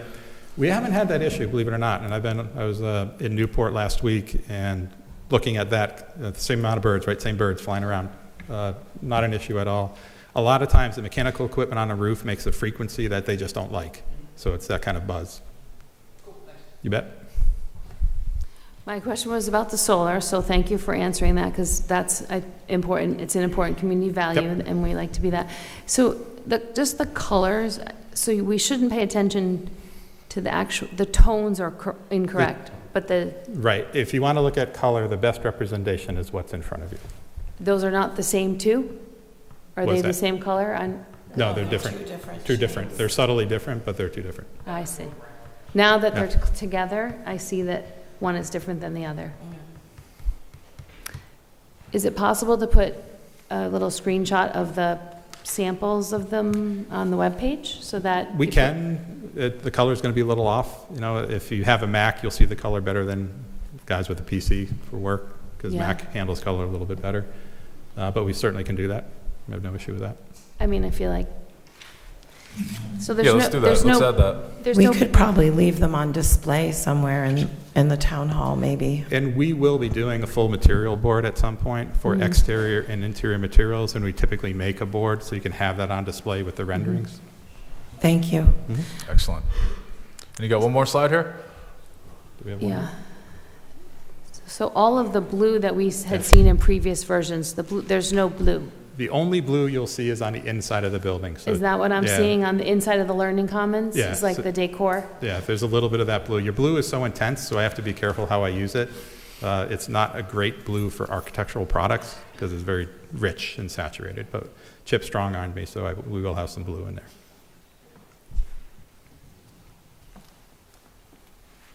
So at this point, I'll hand it over to Mark Moore from Gilbane to talk a little bit of our construction logistics.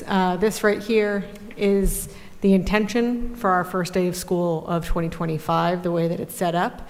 And I'll have Mark walk you through a little bit more of the specifics. Thanks, Kate. I don't want to drag it out too long. I think left field's already pretty much hit on it, but this will put a visual to it at least. So on our first day, if we hit all of those milestones we've all looked at, we're going to get our temporary fence put in, and that's that red outline you see from the word lay down, goes up north, wraps around the existing building, and then heads down into the neighborhood and wraps all the way back around. That will completely keep us enclosed from the general public. In that fencing, we'll have a couple of gates. One up at the top will be more like an emergency gate where the students currently park behind the existing building. And then the two main construction gates are going to be off of School Street. Those will be the two gates that we use to get in there. Construction parking, you can see, will be inside of our fence line, so we're not going to be parking outside of of the project. A couple of lay-down areas for material that needs to get stored. But that's pretty much us being inside and self-contained. A couple areas for contractors, trailers, and a construction visitor parking area as well. But that's kind of where we're going to be, keeping us segregated from the school. The other big item that we're looking to try to get in for the beginning of school would be just to the left, the parent drop-off area. I don't know if we can scroll over a little bit. Yep, there we go. So right tight to Hazard, the Hazard building, we're looking to change that existing bus loop that's there now, make it a little tighter to the building of Hazard, and hopefully use that as the new parent drop-off. We spoke with Chip, and he's fully on board with this layout. That's exactly what he wants. So we're going to work to get that installed. If for whatever reason that doesn't happen, up at the front of the building of the existing school, is where the parent drop-off will go if for whatever reason that new road doesn't get in. And then you can see the yellow bus loop is where the buses are going to be for the start of school. So. Mark, what impediment would stop us from getting this emergency or the drop-off to going in right now? What would? Yeah, what would just stop hit, we got to get, again, we got to get through that GMP process. We got to get our contracts written. We got to get our contractors on board, all with enough time to actually get that installed. So, Great. Well, as if there's anything that you need from us, please let us know, because I think this would be really helpful to parents as they try to, navigate this construction project. So thank you. Yep, it's a high priority for us, and it's something we're aiming to do. I'm glad we're hearing that. Yeah.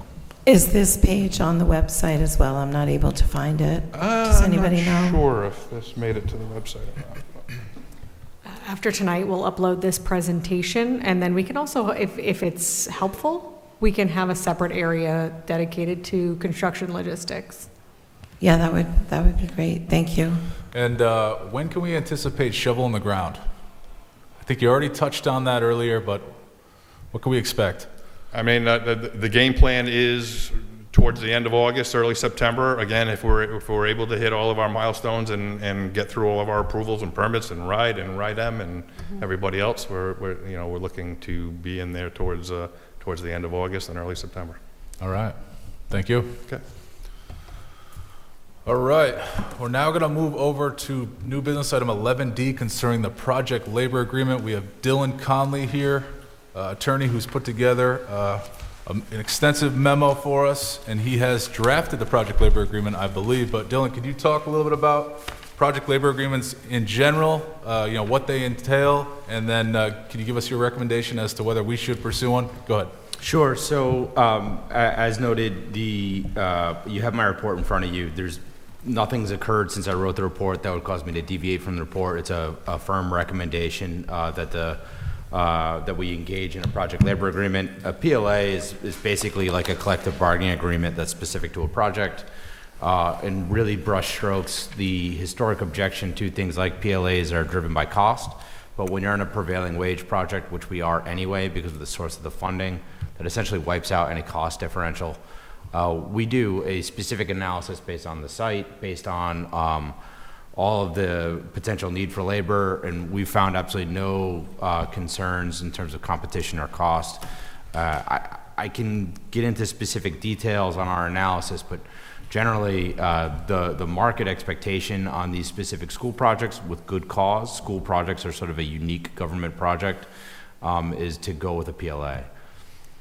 And all other cities and towns that have undertaken a similar project, a new school, have PLAs in place? To my knowledge, Okay. I'm not aware of a school that is doing a project of this scale and not entering into a PLA. Okay. Mr. President, I'm pro PLA, and I urge my colleagues to agree with us so we can get this done. All right. Any other questions? Just a quick reference back to your presentation of the school building committee. You mentioned tonight, you said source of funding. You were referring to the state aid that we're getting for the construction of the school. That's correct. All right. Any other questions for Dylan on this? Dylan, this is the last time we're going to see you, since it was just for the contract, was for this? I'm not sure. If you need me back, I'll come back. But I think the contract recommendation, we've been negotiating with these parties already. I'm happy to come down and explain details if it's needed, but if not. Well, we're always happy to have Dexter Park's finest here, so. Thank you. Thank you. All right. Do I hear a motion on new business item 11D? Motion to approve item 11D. Second. All right. We have a motion and a second. Any discussion? All in favor? Aye. All right, that passes. Thank you. Thank you all. Thank you, Dylan. All right. It's going to complete town manager report, item A. All right. We're now going to move to public comments. At this point, anyone in the audience who wishes to speak on any matter, I invite you to come on up. We just ask that you introduce yourself. We're going to limit you to 5 minutes. This clock over here is going to begin counting down when you begin speaking. You can use it as a way to sort of pace yourself. We're going to do 30 minutes of public comment. Then we're going to move to new business, try to move through that rather quickly. Then we're going to come back to public comment for anyone who hadn't got a chance to speak yet who wishes to. So with that said, anyone in the audience who wishes to come up, come on up. Somebody left some presentation. I was hoping I would get lost.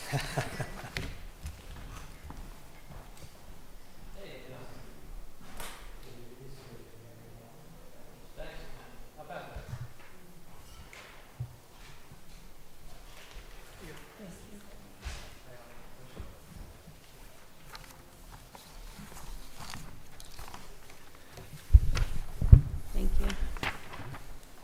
Good evening. My name is Rich Morrissey. I'm here tonight representing the Affordable Housing Collaborative Committee. We've met earlier and I'd like to just make a couple of comments for the evening.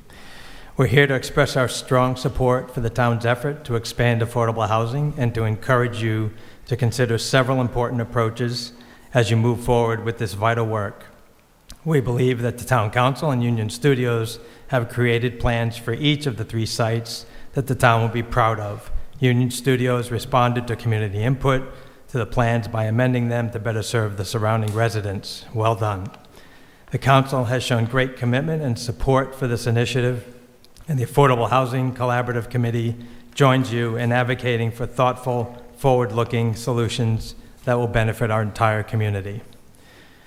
The collaborative discussed the presentation by Union Studios and Peregrine Financial on April 24th council meeting and created the following suggestions for your further consideration. Specifically, we urge the council to consider lowering the low to moderate LMI threshold to 50 or 60%.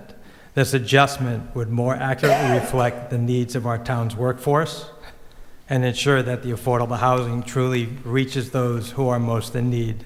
And as an example, there are a couple of positions posted on the website now where those incomes for an EMT and other positions, but for this example, the EMT would not meet the 80 to 120% AMI threshold that is being discussed in previous meetings.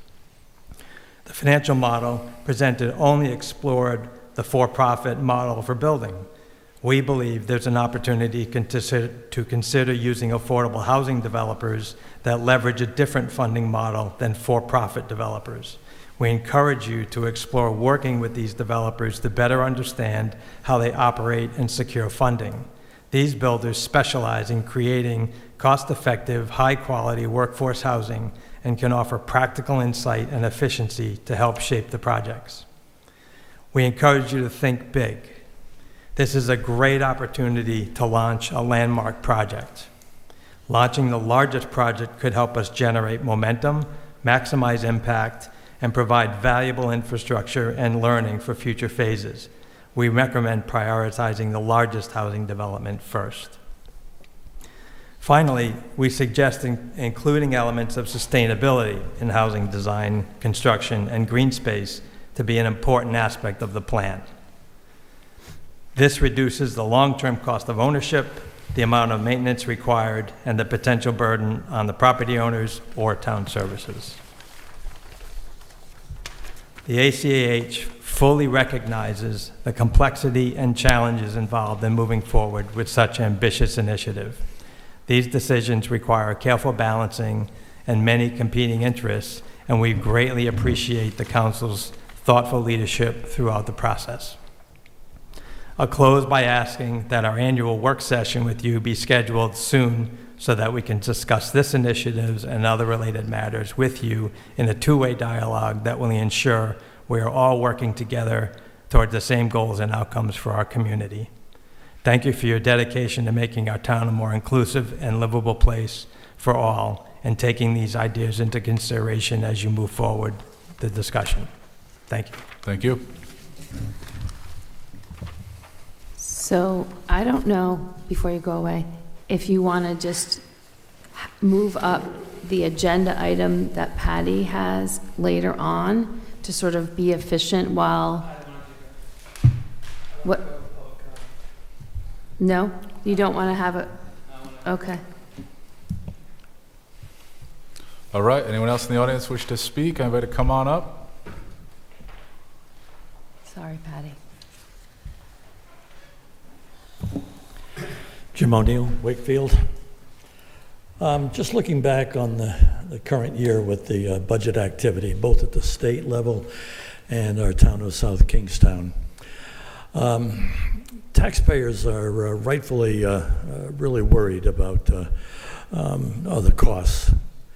There seem to be no offsetting financial examples I can give to you that either the town or state taxpayers are receiving.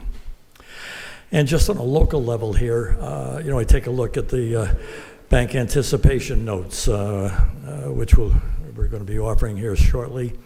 We almost have a 3% tax increase this year, for fiscal 26, probably 4% for 27, and who knows where we go when the big bond comes at us with about a 10% number. These are big, big numbers.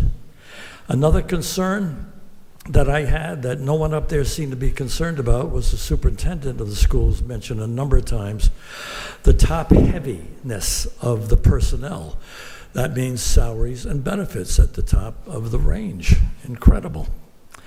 Going up to the state, there's better news with the state. The deficit only looks to be about $170, $180 million for this year. But you have about a dozen bills in to reverse some of the COLA events that the state employees and teachers had to take years ago. But yet there are no fiscal impacts that you can find on any of these bills that could amount to $20, $30, $40 million in the state budget this year. That's going to put difficulty in our shoulders and the taxpayers' shoulders. How do you operate this way? I do not know. And remember, you have to have, the state rules are, you have to have a surplus to chip away at these COLAs. That is the rule. It has to be a surplus of which you're allowed up to 50%. Another thing our state is looking at is raising the income taxes. Oh, we're going to be like Massachusetts. Well, Massachusetts and Boston have a AAA, but what's so wrong about that, some of you might remember 45 years ago, Massachusetts passed Proposition 2.5. 2.5% increases across the board, municipal level, state level, across the board. 2.5% maximum. 25 years before the state of Rhode Island went from 5.5% to 4%, 2007 to 2013 for the max levy. I mean, this is incredible, but they're thinking about raising taxes that way. But what I'm very sad about here is I don't know if it's sabotage, I don't know if it's collusion, but we had an opportunity. I begged this council and previous councils, and I thought all of you were on board about the Homestead Act. We put that in on January 3rd. I pleaded all last year to do it earlier. We didn't. Why wasn't this in front of committees and put out for McKee, Governor McKee's approval, or let it just sit there and get approved that way? Because that could have been used for taxpayers this year. $500 maybe to $1,000. And I asked you last year to look at what Block Island did. They were like us. Well, a registry, rental registry is coming up, but they went forward 20% number for Block Island. City of Providence has $600 over and above all of the terraced numbers for owner-occupied or owner-rented commercial. They've got $600 for seniors. Where are we on this? You're really hitting us hard, and you promised you were going to get this Homestead Act. You didn't say, oh, we're just going to, we'll get it up there, we'll do a registry, we'll get that underway, and we'll look at it 2027. A lot of people are hurting. I don't know why you didn't move on it, and especially when I saw unfunded, use of budgets at the last meeting, and I understand you were searching, but you had it in hand. Had you pushed the committee or whoever held that up at the State House, and that's really hurtful, and that would have been very helpful to the manager and to the town council when you went to look at a budget registry, because if you asked just the computers, who's over 60, who lives and owns in their home and doesn't rent it, you would have a whole bunch of numbers to go by well in advance of how to handle and how to propose various methods of financial help in the Homestead Act. And I guess I should pretty much quit on that point, but gosh, what an opportunity we let go by, and maybe I'm more at fault than you are, but you guys should have jumped on this because you promised the voters that you were going to move on this thing and you didn't. The last thing Jim, you're a little bit over. Okay, there's nope. Several people in the audience we want to get to. That's all right. All right. Thank you, Jim. Could we also say that, Jim, the homestead exemption was passed because the governor didn't sign it for 7 days, so it did become law. Am I correct on that? Jim is aware of that. You are aware of And that, you Jim? did mention that. I appreciate that, but when Mike answered that at the last meeting, he said, I believe that's the case. He didn't say that is the case. He said, I believe that's the case. I know Jim, that is the case. Yeah, but the point is, this could have been done in February or March. That's why. Why didn't we do it then to help the taxpayers for fiscal 26? All right. Thank you, Jim. Talking about pubs. Go ahead.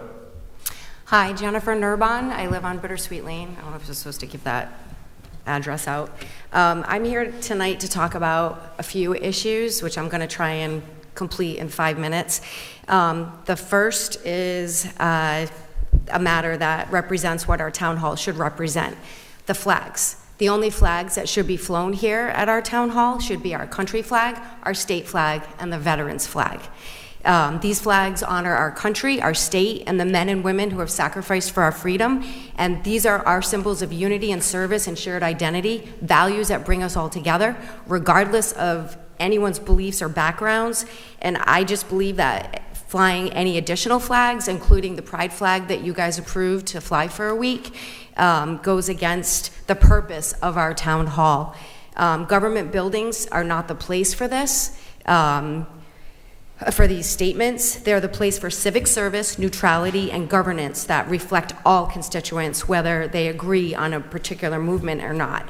And I do want to be clear, I am not, and this is not about disrespecting any group. I, along with the majority, have family members in the LGBT community, and every individual deserves equal rights and fair treatment, but government spaces, that's not the place for it.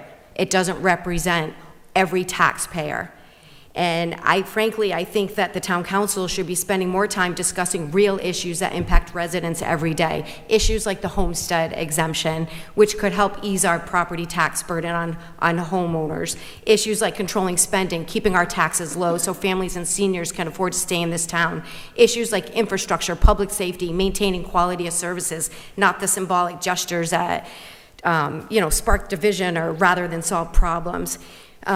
We need you guys, the elected officials, to prioritize what matters most to the people who live, work, and raise their families here. And I feel like you guys haven't been listening. Our existing reps, Representative Kathy McEntee, or Carol McEntee, Tansy, Kathy Fogarty, and Spears put that homestead exemption in. They capped it at 10%. I don't know why it's capped at 10%. They passed the bill we asked them to pass. Huh? They passed the bill we asked them to pass. Yes, and it capped at 10%.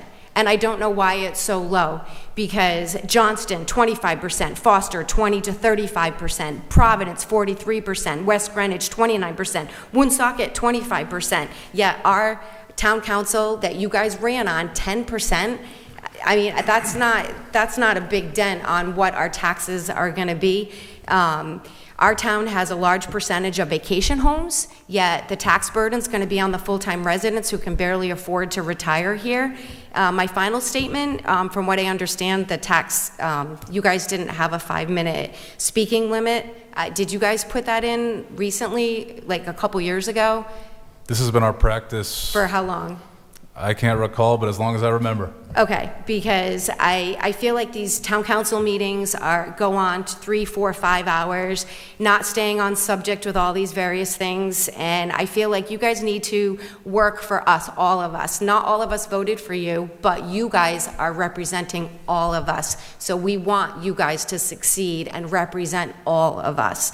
And a last issue, I have 1:22 left. I've just seen a lot of social media posts that aggressively criticize our federal government, calling for resist, impeach, claiming theft, promoting emotionally charged narratives like fight for women's rights without connecting these messages to our local context. And I have to ask, is that really productive for our town? How does this help address the real pressing issues facing our town? People who've lived here their whole lives can no longer afford to retire here. New families are priced out of the housing market.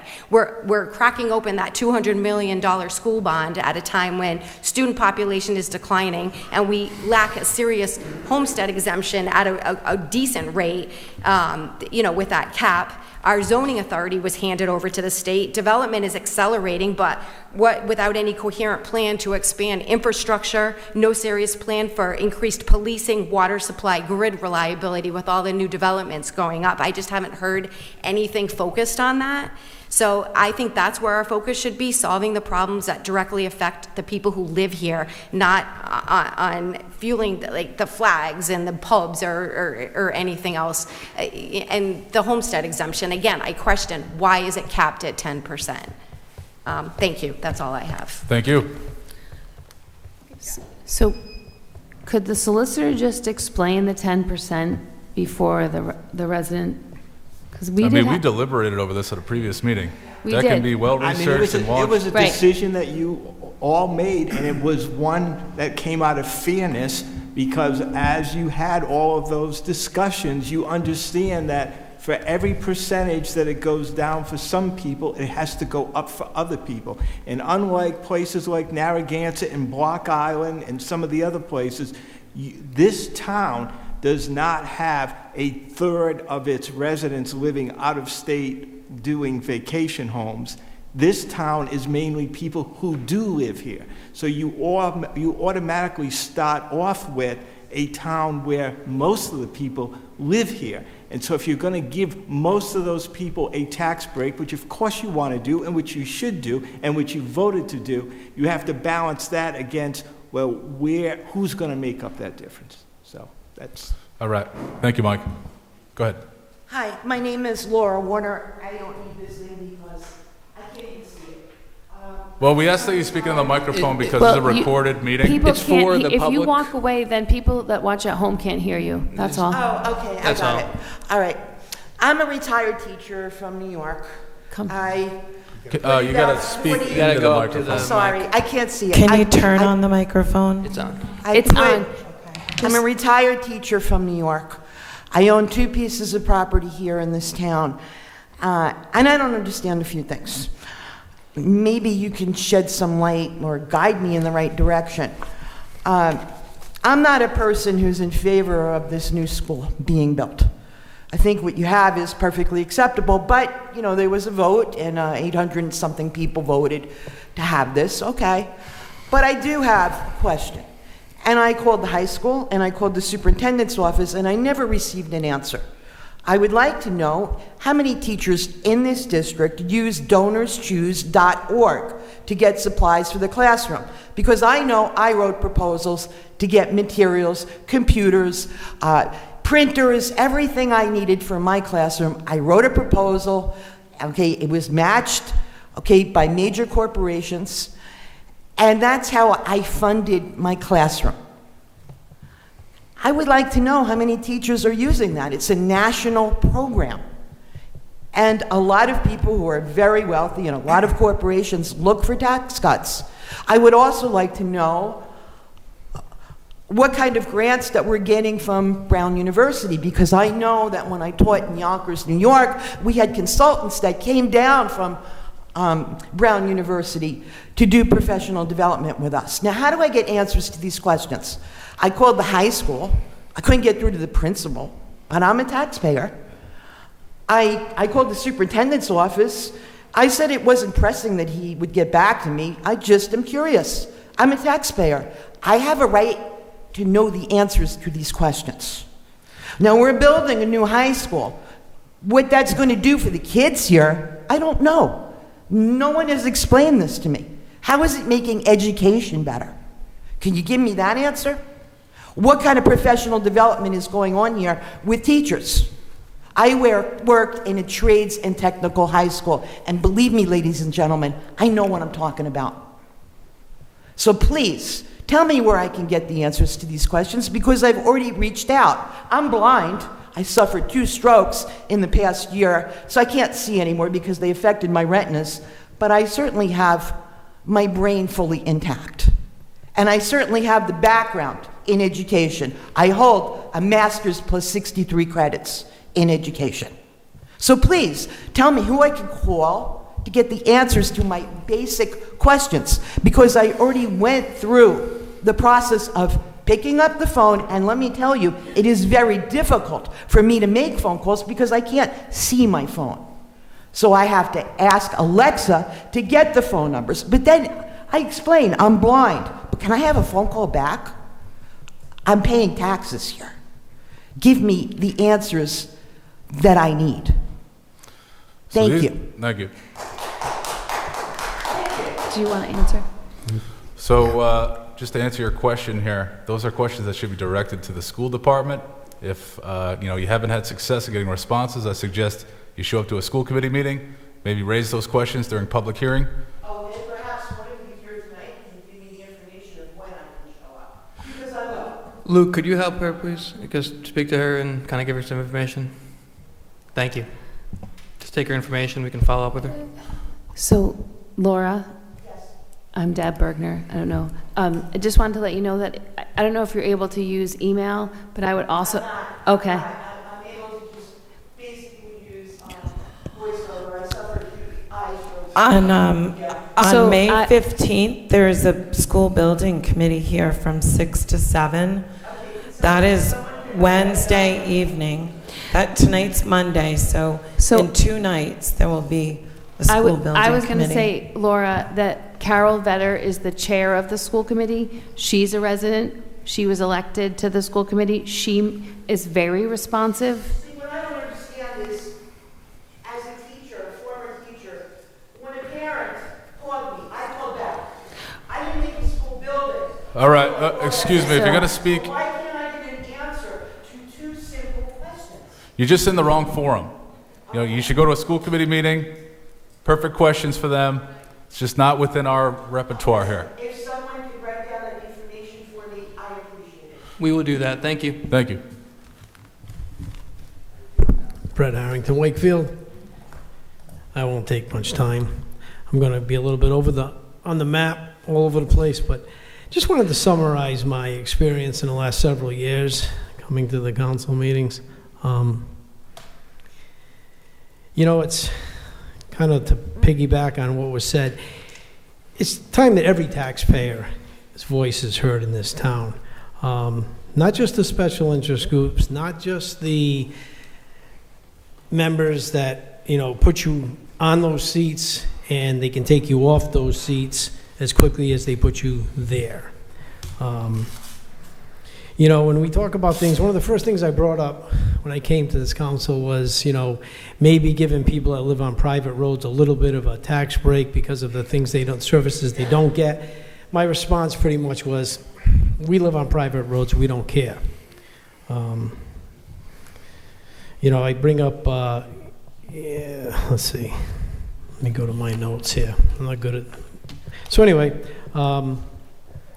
so then a member comes up, a taxpayer comes up and says, you know something, my road's aren't being plowed. I live on a private road. Why are these other people getting their roads plowed? Well, they were listened to and said, you know what, we'll take care of those other people and we'll stop plowing their roads. They come up and they say, hey, what's going on? We've been plowed since the 50s. Take us to court, sue us. And now on my favorite subject, the town in general. And I say it all the time, I'm amazed at what this town does with 27.5 cents for every tax dollar, that they do the things they do for this entire community. The other 30% of the community that uses the schools gets 72.5 cents of every tax dollar, and they just can't figure out how to get it done.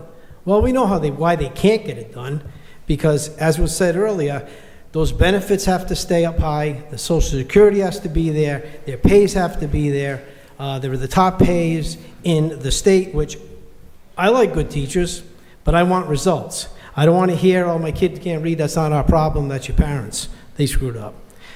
And like I said, I've said many times, they have a lot of things in their toolbox to keep everything just where it is. And the main thing is Evergreen. And for the 5 people that might be listening to me at home, look up Evergreen. And if your blood pressure's a little low, that'll take care of it.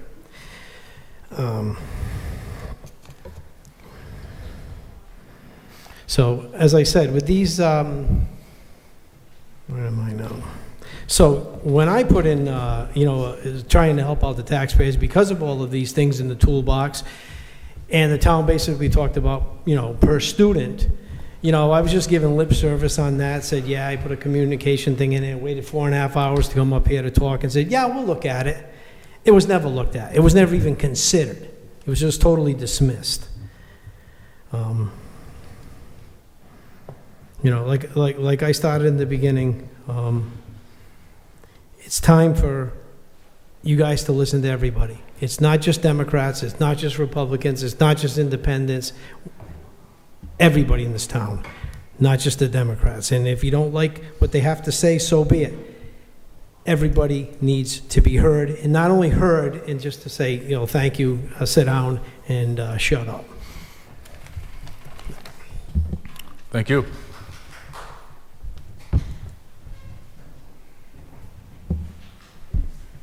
Hello, everyone. I'm Jessica Drude. So a couple things I'd like to speak about. First thing was the last meeting I came to went very late. It was like, I think I left at 11:15. And many people that came to the podium spoke about Trump and national issues. And I would just ask if we could just stay focused on town issues at the podium. If I can't move that motion or make that happen, but I just asked the town council that if we could just ask people just to stay focused on town issues, that would be awesome. And I know some towns end at 10 p.m. That would be great as a taxpayer and person who likes to come. 11:15 was really late when I left, and I know you still had many things on the agenda to cover. I would also like to speak on the homestead exemption. I recently found out that it was capped at 10%.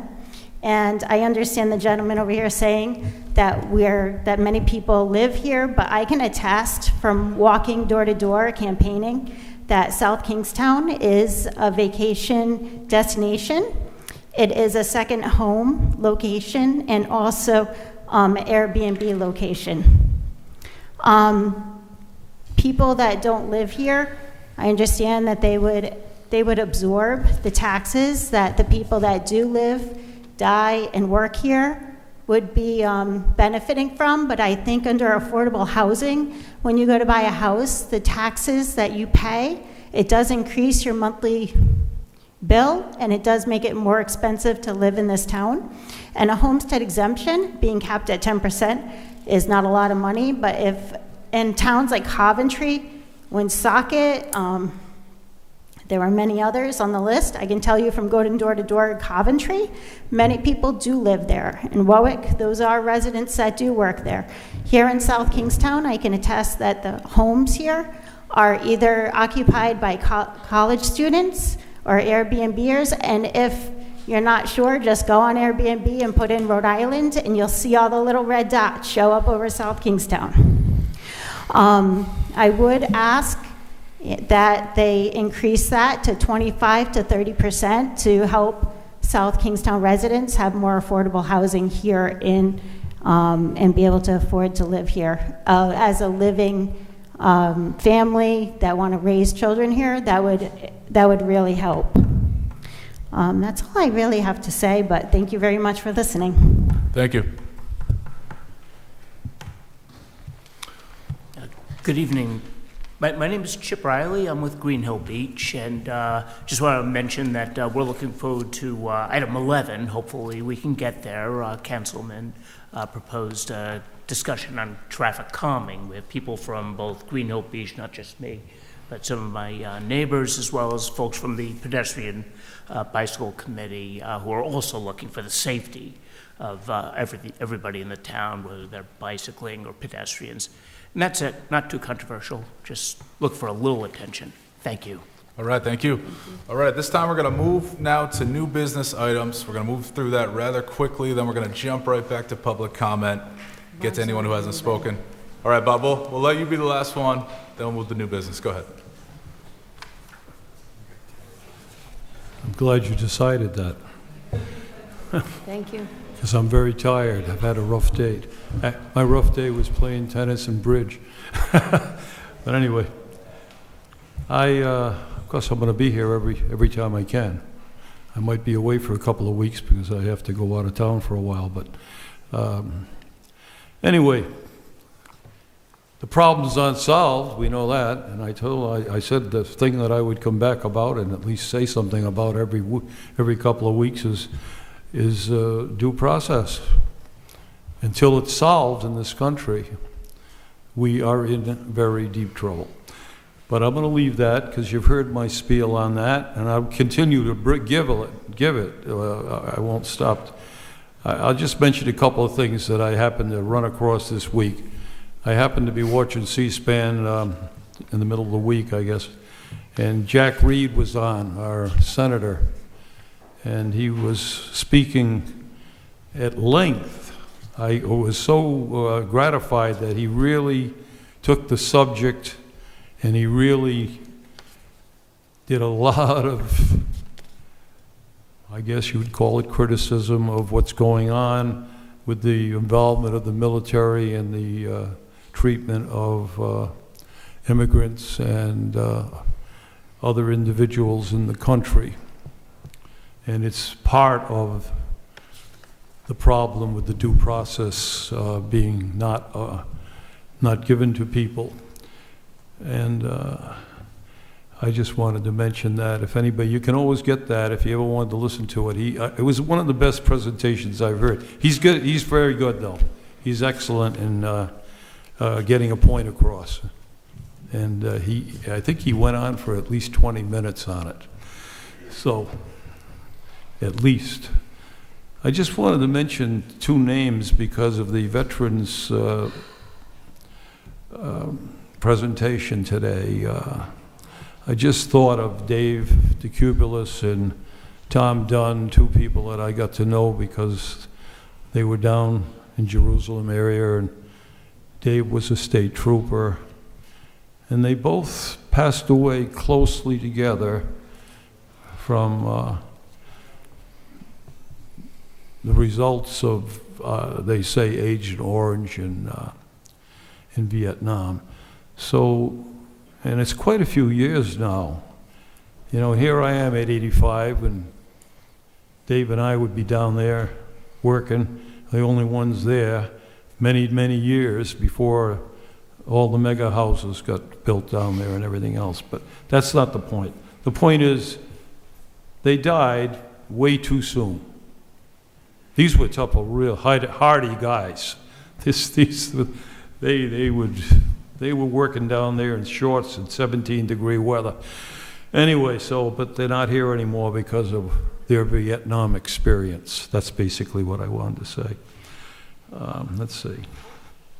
These aren't really even notes. I scribbled a couple of things because I wanted to mention the one. I'll just end with this one. There's so much going on that's negative in the country now that it's mind-boggling.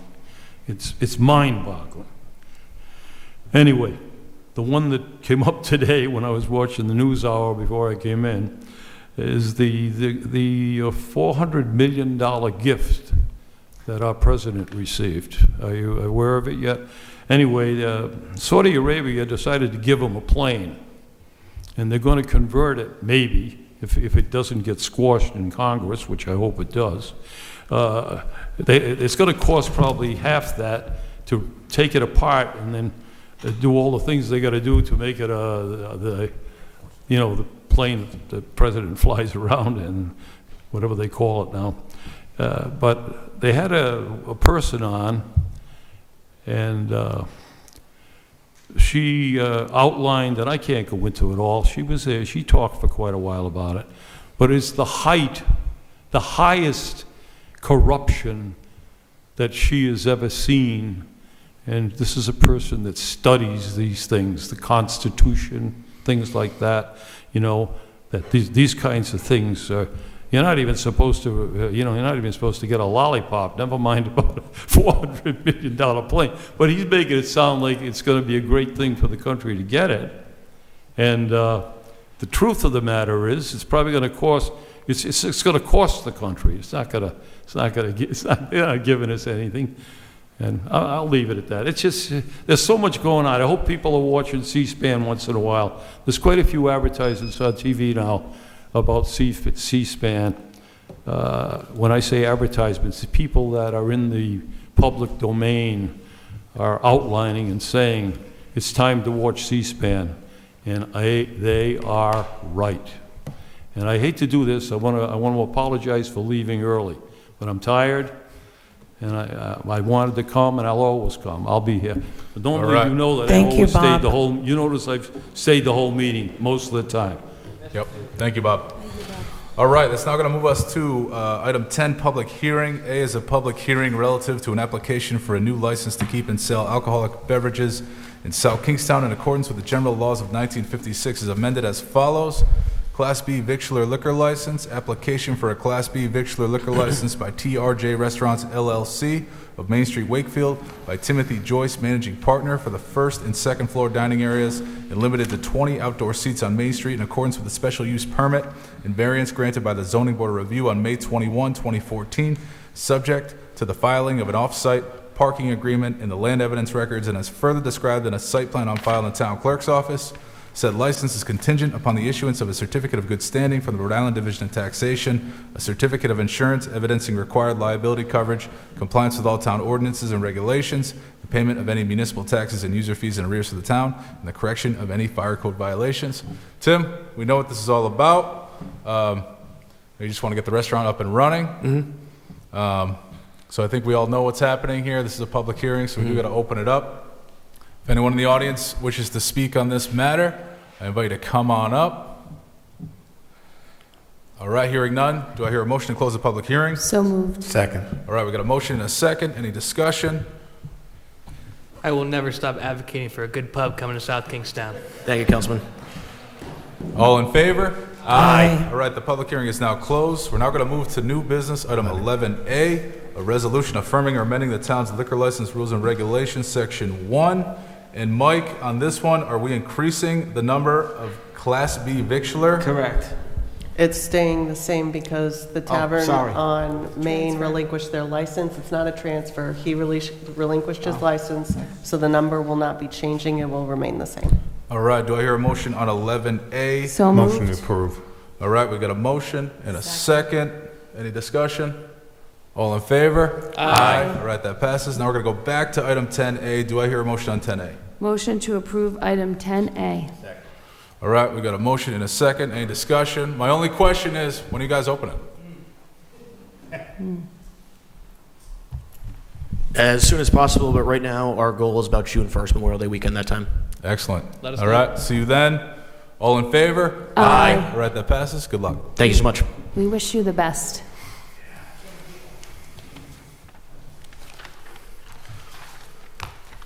All right, that's going to bring us now to new business. Item E, discussion and potential action continued from April 28, 2025, relative to implementing traffic calming measures within the town as requested by Councilmember Wedgemont. Jay, go ahead. Thank you, Mr. President. To be brief, there has been a lot of talk in our town, and we had a great presentation last week from Safe Streets about trying to put traffic calming measures. Neighborhoods like the Green Hill Civic Association, Middlebridge, they came out the other night, and 30 people plus to the Bicycle and Pedestrian Advisory Committee. I put this on the agenda from Manager Manny because of my interest in speed bumps and other traffic slowing legislation, and what the Green Hill Civic Association brought up the other day for Green Hill Beach Road, which, as we all know, is a two-lane road that can get a little tight back there, especially on the corner of Matunic Schoolhouse Road and Green Hill Beach Road. In the summer, there's no walking ability or sidewalks on that there, and when you're crossing the street, there is a metal guardrail that can kind of put people at danger, especially if someone's cruising down the street, whether you're a landscaper or someone just going home. And that's some of the stuff that they said the other night, and I told them the other night that I would reiterate that, so thank you for coming out tonight, gentlemen. What I think that this council is interested in, and I'm not the only one, is trying to slow down the roads. Chief Monahan has told us that the three things that slow down roads is enforcement, signage, and education. I think that this town, in the long term, should be trying to come up with creative and different ways that can help slow down the roads, like speed bumps potentially, or humps, and like different signage, like the signage that they were requesting at the Bicycle and Pedestrian Advisory Committee, which was speedometer readings on the Green Hill Beach Road side. And what Deputy Manager Murray said at the meeting, which is true, is we have to work equitably to put traffic calming measures. So we've been kicking this for a couple weeks, and I'm glad that we got to bring this up. All right, some good stuff here. Want to talk a little further, get into discussion? Sure. So the dirty word in South Kingstown politics is speed humps or speed bumps. Mostly, it is a policy that is not used for a number of reasons, including snow removal, impediments to cars that are going the normal miles per hour, and also NIMBYism in folks' yards. They don't want speed humps on their major thoroughways. My thought would be to work with Rich Bobier and our town staff to try to find the highest levels of traffic that folks have been asking about. You know, for example, Middlebridge, Broad Rock Road, and Green Hill Beach Road are 3 roads that we've been getting a lot of civic engagement on. Another one would be Liberty Lane. We had folks come up that got her dog got hit by a car. And there are many roads in South Kingstown that have it. But my suggestion would be to work on a long-term plan for the next year to find pilot areas to have speed humps or other sorts of traffic slowing measures. And that's why I brought it up to the council. All right. Perhaps we can refer to the manager's office in conjunction with public safety officials, Chief Moynihan, Chief Craig Stanley, and Rich Bourbonnais, Public Services Director, to sort of work together on, finding and evaluating different traffic calming measures, which we regularly ask them to do. So this is nothing new, but I think that works perfect. And perhaps an update to come in a few months as to what are their current findings, what are they seeing out there, and what is their advice. And to sort of recap what we have discussed in specific areas over the last couple of years, like narrowing of the roads. We talked about near the Y. There's been a lot of discussions that we've had, so maybe we could just sort of revisit those things and see where we stand. Excellent. That's a great idea, and I just want to say this is not me bringing this up today is not any sort of knock on the amazing work that SKPD, our public works do. It's just a reaction to constituents reaching out and expressing their concerns. All right. One suggestion I'd have is with respect to the staff doing this work, like we did last year and the year before with respect to Woodruff Avenue. The goal here is traffic calming measures, not one specific end result, but we need data to do that. And the chief did a terrific job on the Woodruff Avenue stuff. I think that's what we need before the council can make a final decision. Right, we really need specifics like we did with Woodruff Avenue. All right. Perhaps a motion consistent with our discussion here? Yeah? This item is not open for discussion here. Okay. All right. Perhaps a motion consistent with our discussion here?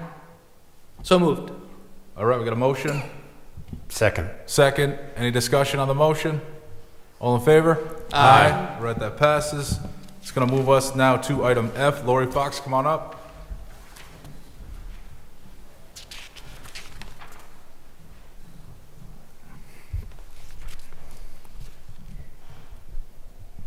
Good evening. The award that have before you this evening is replacing the current 63 cameras that we have in town building parking lots, as well as some town facilities like in the rec center and at the police department. We're looking for a cloud-based system that will be integrated across all of our buildings. This system that I'm looking to award the contract to K&M Communications was the lowest responsive bidder. The 2 lowest bidders, unfortunately, were an on-premise system, so they did not meet the cloud requirement. The K&M system will also integrate with the police department's current body-worn cameras. It also has further capabilities to add additional cameras if so warranted by other departments. For instance, the new EMS facility is something that we can pull into this system as well. The cameras approximately, they vary in age, but the oldest ones are about 11 years old at the police department, and many of them do not meet the National Defense Authorization Act, as a number of them were manufactured on the companies that are on the do not buy list. So a number do need to be replaced. There's funding within the police department capital improvement, communication equipment reserve, and the IT capital improvement fund as well. All right, thank you, Lori. Thank you. Any questions? Motion to approve item 11F. Second. All right, we got a motion and a second. Any discussion? Just a quick question for Jim. Is there any plan to include, since we're about to have Wakefield Elementary turned over to us, included in that inventory of buildings? Currently, there's not, because we have many other buildings that are occupied that we're trying to get surveillance systems in. So, it's expensive for add-ons, but I've talked to Lori about, the one thing that's good about this system is you can add on, and it's easy to do. So let's get the basics in, and then we'll talk about expansion to other areas. Given the recent difficulties with that building, I'd suggest we consider doing that. Thank you. All right, any other discussion? All in favor? Aye. All right, that passes. Thank you, Lori. Thank you. Wendy, come on up. Wendy, we got 3 in a row here, so we'll just sort of take them. You can explain them in order, and then we'll vote on them in a block. You got it. So item G is a tax abatement request in the amount of $11,227.91. That consists of 2 assessment dates, year-end 22 and 23. The story is that these 2 parcels were duplicate parcels for whatever reason in the system. This taxpayer paid both tax bills, so we need to refund them their money.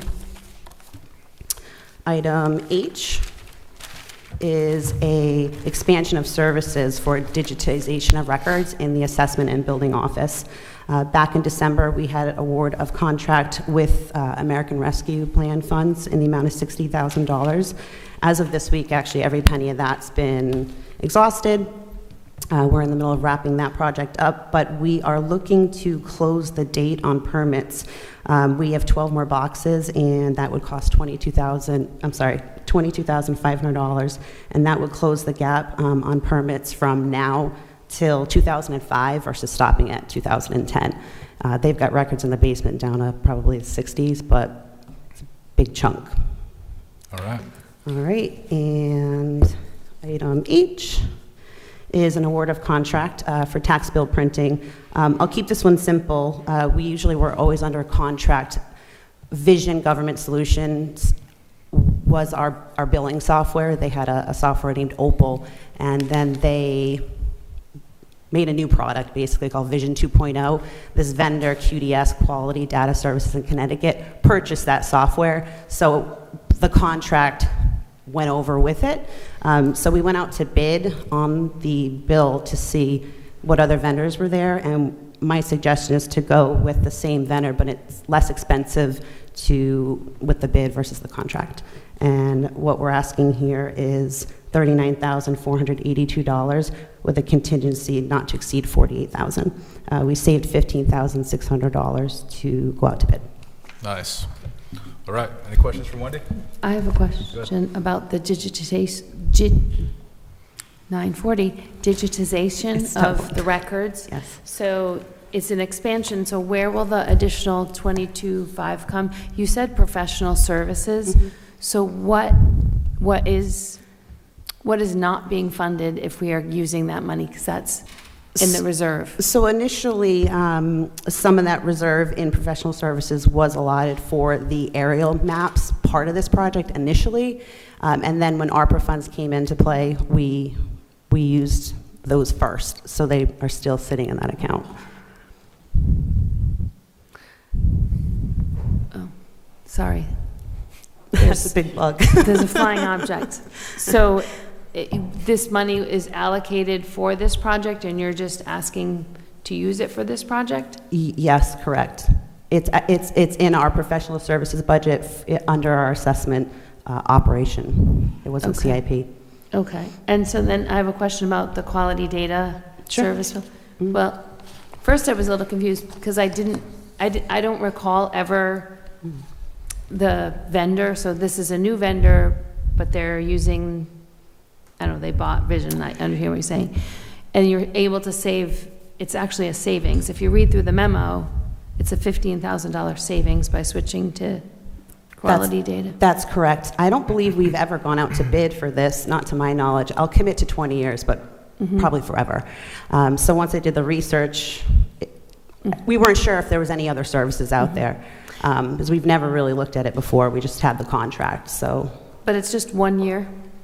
It's 1 year with a extension to renew for year 2 and 3. But since it's a new vendor, we want to make sure that everything goes well before we commit to renewing. You weren't here, or probably at the meeting where we talked about there was three bids for the school building committee, and so I started to look at the range of your bids, 16,000 to 87,000. Oh, yeah, it's wild. So there was a huge range, and we land in the middle, and then you check the references. I'm just curious about why you prioritized Rhode Island references above any references, like out of state, just curious. That's a good question. We I learned was a lot really in that one looking little time. for, we have brand new software too, so two unknowns and a revalue. I wanted to mitigate risks. I really was looking for a vendor that, I just personally like to keep money in Rhode Island. That's just me personally. That has nothing to do with my assessor role. So when I'm looking at this, I'm saying, okay, well, who's in Rhode Island, which was QDS, and D3 Inc. was in East Providence, and then I wanted to at least commit to see if there was any other vendors that have done municipal billing, so I broke it up that way. But I could have wrote a book report on these vendors because some had setup costs and the postage was different, but why would it be? It should be the same. So, unless you want the book report, this was the summation of. I don't want the book report, but I just was curious because it's only a 1 year contract, and a lot of times. Wendy, this is a master price agreement, right? That is correct. It's not a Thank you for reminding me. It's not a contract. It was taken off the master price agreement for the state of Rhode Island. Okay, so we're just using them for a year. Because sometimes people, my experience has been, they low bid something and then it's a creep up the next year or the next year, but that's not the case? I believe So Wendy brought this to me, I looked at it, that was my first reaction, about was this a bid and did it go up to, by 22,000? The answer was no. So the master price agreement is so that you don't have to go out to bid all the time on certain things. The state approves certain disciplines where you can just go to that, and that's what she chose to do. But she did expand her services into other areas, and she had the money available, so we approved it, at the staff level. So, Mr. President, motion to approve items 11G, 11H, 11I. Second. All right, we got a motion and a second. Any discussion? Yes. Jim, you want to finish up? Yeah. well, I looked at it close, and I'm okay with spending this amount of money from the master price agreement. It's not a bid that was went up, and we did look at it, and I approved it. Yes. Just hold on. I appreciate your kindness and patience. It's just a little confusing because it says a resolution of an award of contract. So that's why I was saying it's a contract, and I'm using that language, and you're telling me it's not a contract, it's just the master price agreement. But it is a contract. It's a contract, but yeah, I'll let it. Jim, Mike, I think So it's not a bid, but ultimately we're entering into a contract, so the language is correct. Okay, all right. Well, thank you. I just want to understand what it is, because I don't recall ever making this. I actually believe that we sent the tax bills out in-house, so I just learned something. I just assumed we did. I don't know why, because mine, I feel like it comes from the town. Sorry. Okay. All right, we do have a motion and a second. Any further discussion? All in favor? Aye. All right, that passes. Thank you, Wendy. You're welcome. Chief Moynihan, come on up.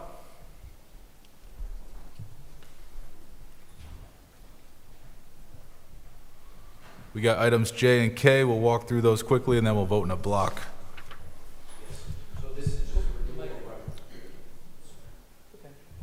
This is a renewal of our uniform So both vendors we're currently utilizing, and the conditions are going to stay the same moving forward. So this would be our Class A uniforms, and then the uniforms that the patrol uses on a daily basis. Yeah, it's so low for the, they're not used to tall people. Everyone's been a little rough with the microphone tonight. All right, any questions It's for the fine. chief? No. Motion to approve items 11J and K. Second. All right, we got a motion and a second. Any discussion? All in favor? Aye. All right, that passes. Great, thank you. Thank you, Chief. Terry Murphy? T-shirts and buses. T-shirts and buses, yes. Good evening. I have two items, item L and item M on the agenda.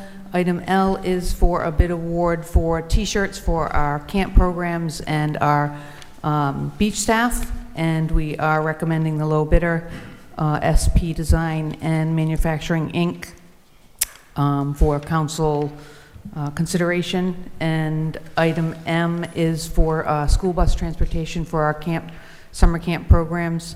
Again, we are recommending the low bidder, Ocean State Transit, for that award. That's a 3-year award, so we're getting them in place for 3 years.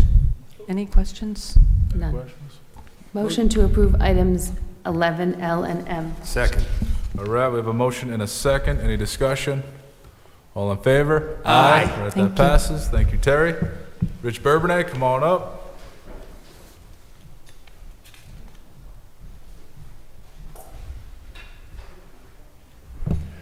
Good evening. I can jump right in. Item N, this is a request to replace an existing 2015 light dump truck with a 2024 International hook lift truck with accessories. The 2015 International has been giving us a lot of trouble over the past couple of years. There's we believe a cost, I think it was about $16,000 to repair it, to keep it going. We just thought maybe it's best to put it out there and try to get this truck now. We had $150,000 approved in the CIP. The remainder of this truck would be pulled from the highway equipment, if approved, the highway equipment reserve. And with a $10,000 contingency, that puts me at $192,078.40. And so I'm hoping for an approval on that. Now, we selected through Sourcewell, Cooperative Purchasing, Allegiance truck, and we've used them before on other international. We're trying to keep everything international because then all our accessories work, everything works well together, so that's what we're trying to do. All right, we can go to the next one, Rich. Okay. This is a request to provide a single-year contract extension to UniFirst for our uniforms. This is town-wide, it's not just DPS, but we've been with them since, 2012. The last contract we had with them was in 2017, and they're holding their cost. They've been holding it since 2017. We've been having really good luck with them, and they've been really good to us, and we'd like to continue using them for another year. If it's okay with you, they've agreed to this. And all right, now we got the good one here. This is a good one. So, you may or may not know this, but the town of South Kingstown is obligated to maintain all state road sidewalks. So, as you know, because you travel through town, we have miles and miles of state road sidewalks. So this has been a push that's been going on forever, and it's the municipalities have been pushing the state legislature to implement or revise the law that requires us to maintain these state sidewalks. And this year it seems to have a little bit of traction. Where it goes, I can't say, but the League of Cities and Towns actually put out a request for us to provide a resolution supporting the state Senate bill and the House bill to make these changes. Now, it wouldn't include sanding and salting. Those are things we do anyways. We don't have any MOUs or anything on any of these sidewalks we do now. We do maintain trees on Main Street. We'll continue to do so. We do that just because it's just easier for us to do it. But the sidewalks themselves are are costly, and it's a bit of a liability as well. Recently, we were asked to maintain we were asked to sign an MOU. We did not sign it. I don't know why they would ask for an MOU, even though when it's already in state law. I don't know why they would ask for that, but for the sidewalks that connect the two parking rides on Route 1, we are not equipped to do that type of maintenance. It needs the crash vehicles and all those things. We don't even have that equipment, and I'm a little worried that we'll be required to go up there and maintain them. So that's my pitch. So my only concern is the way that the kids go when they park near Old Mountain Field and then walk over to the high school. I've gotten complaints from parents about that being very slippery, and it's quite a distance for them to walk. It is, So- and so we do have a number of roads that we shovel and clean off, and that would continue. The town residents are still required, if they live on a sidewalk, we have an ordinance in that regard, and they're required to clear the sidewalk. So all things the same. The only thing we're talking about here is really when a sidewalk's broken up, when it's falling apart, all those types of things. That's what we're talking about. That's it. Okay, thank you for clarifying. Any other questions for Rich? All right, do I hear a motion? And Motion items- to approve items N, O, and P. Second. All right, we got a motion and a second. Any discussion? All in favor? Aye. All right, that passes. Thank you, Rich. Thank you. All right, Mark Russo, come on up. Good evening. The first item is a resolution authorizing the town manager to execute a contract with Rhode Island Energy for LED lighting retrofit at the public safety complex. We'll be using the Rhode Island Energy's on-bill repayment. It would be for 6 years at $374.80 a month. So that's for that one. The second one would be for a resolution authorizing an amendment to an award of bid to A&M Sheet Metal and Roofing of Riverside, Rhode Island for asphalt shingle roof replacement at the Factory Pond Pump Station in an amount not to exceed $15,500, including a contingency. That building it holds the SCADA software program, all the equipment and tools for the water department down at the Factory Pond pump station, and it currently is leaking badly, so it needs to be replaced. All right, any questions for Mark? Motion to approve items 11, Q, and R. Seconded. All right, we have a motion and a second. Any discussion? All in favor? Aye. All right, that passes. Thank you, Mark. Thank you. Luke Murray, come on up.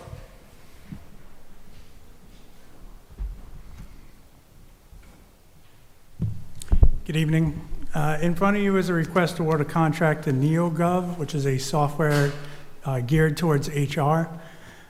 Just a little background, we continue to provide great service and personnel and try to improve efficiencies. This is something that we've been doing over the past several years, is moving from paper to electronic. We did try to implement the system very similar to this in some ways through Munis, which is our existing software package, and we do use Munis for some of our HR functions. I implemented that last year to move to an electronic application and onboarding process, and to say that it was challenging would be an understatement. I went through, the whole personnel staff went through a significant amount of training set up for the system to essentially not work very well and essentially fail. I'm ready to go back to paper. It was a worthy effort, but the one thing that's been said previously, and I know that you've heard, there's some softwares that can do things, and there's software that are built for it, right? This NeoGov software is built for HR, application onboarding process, and eventually maybe migrating into evaluation and performance reviews.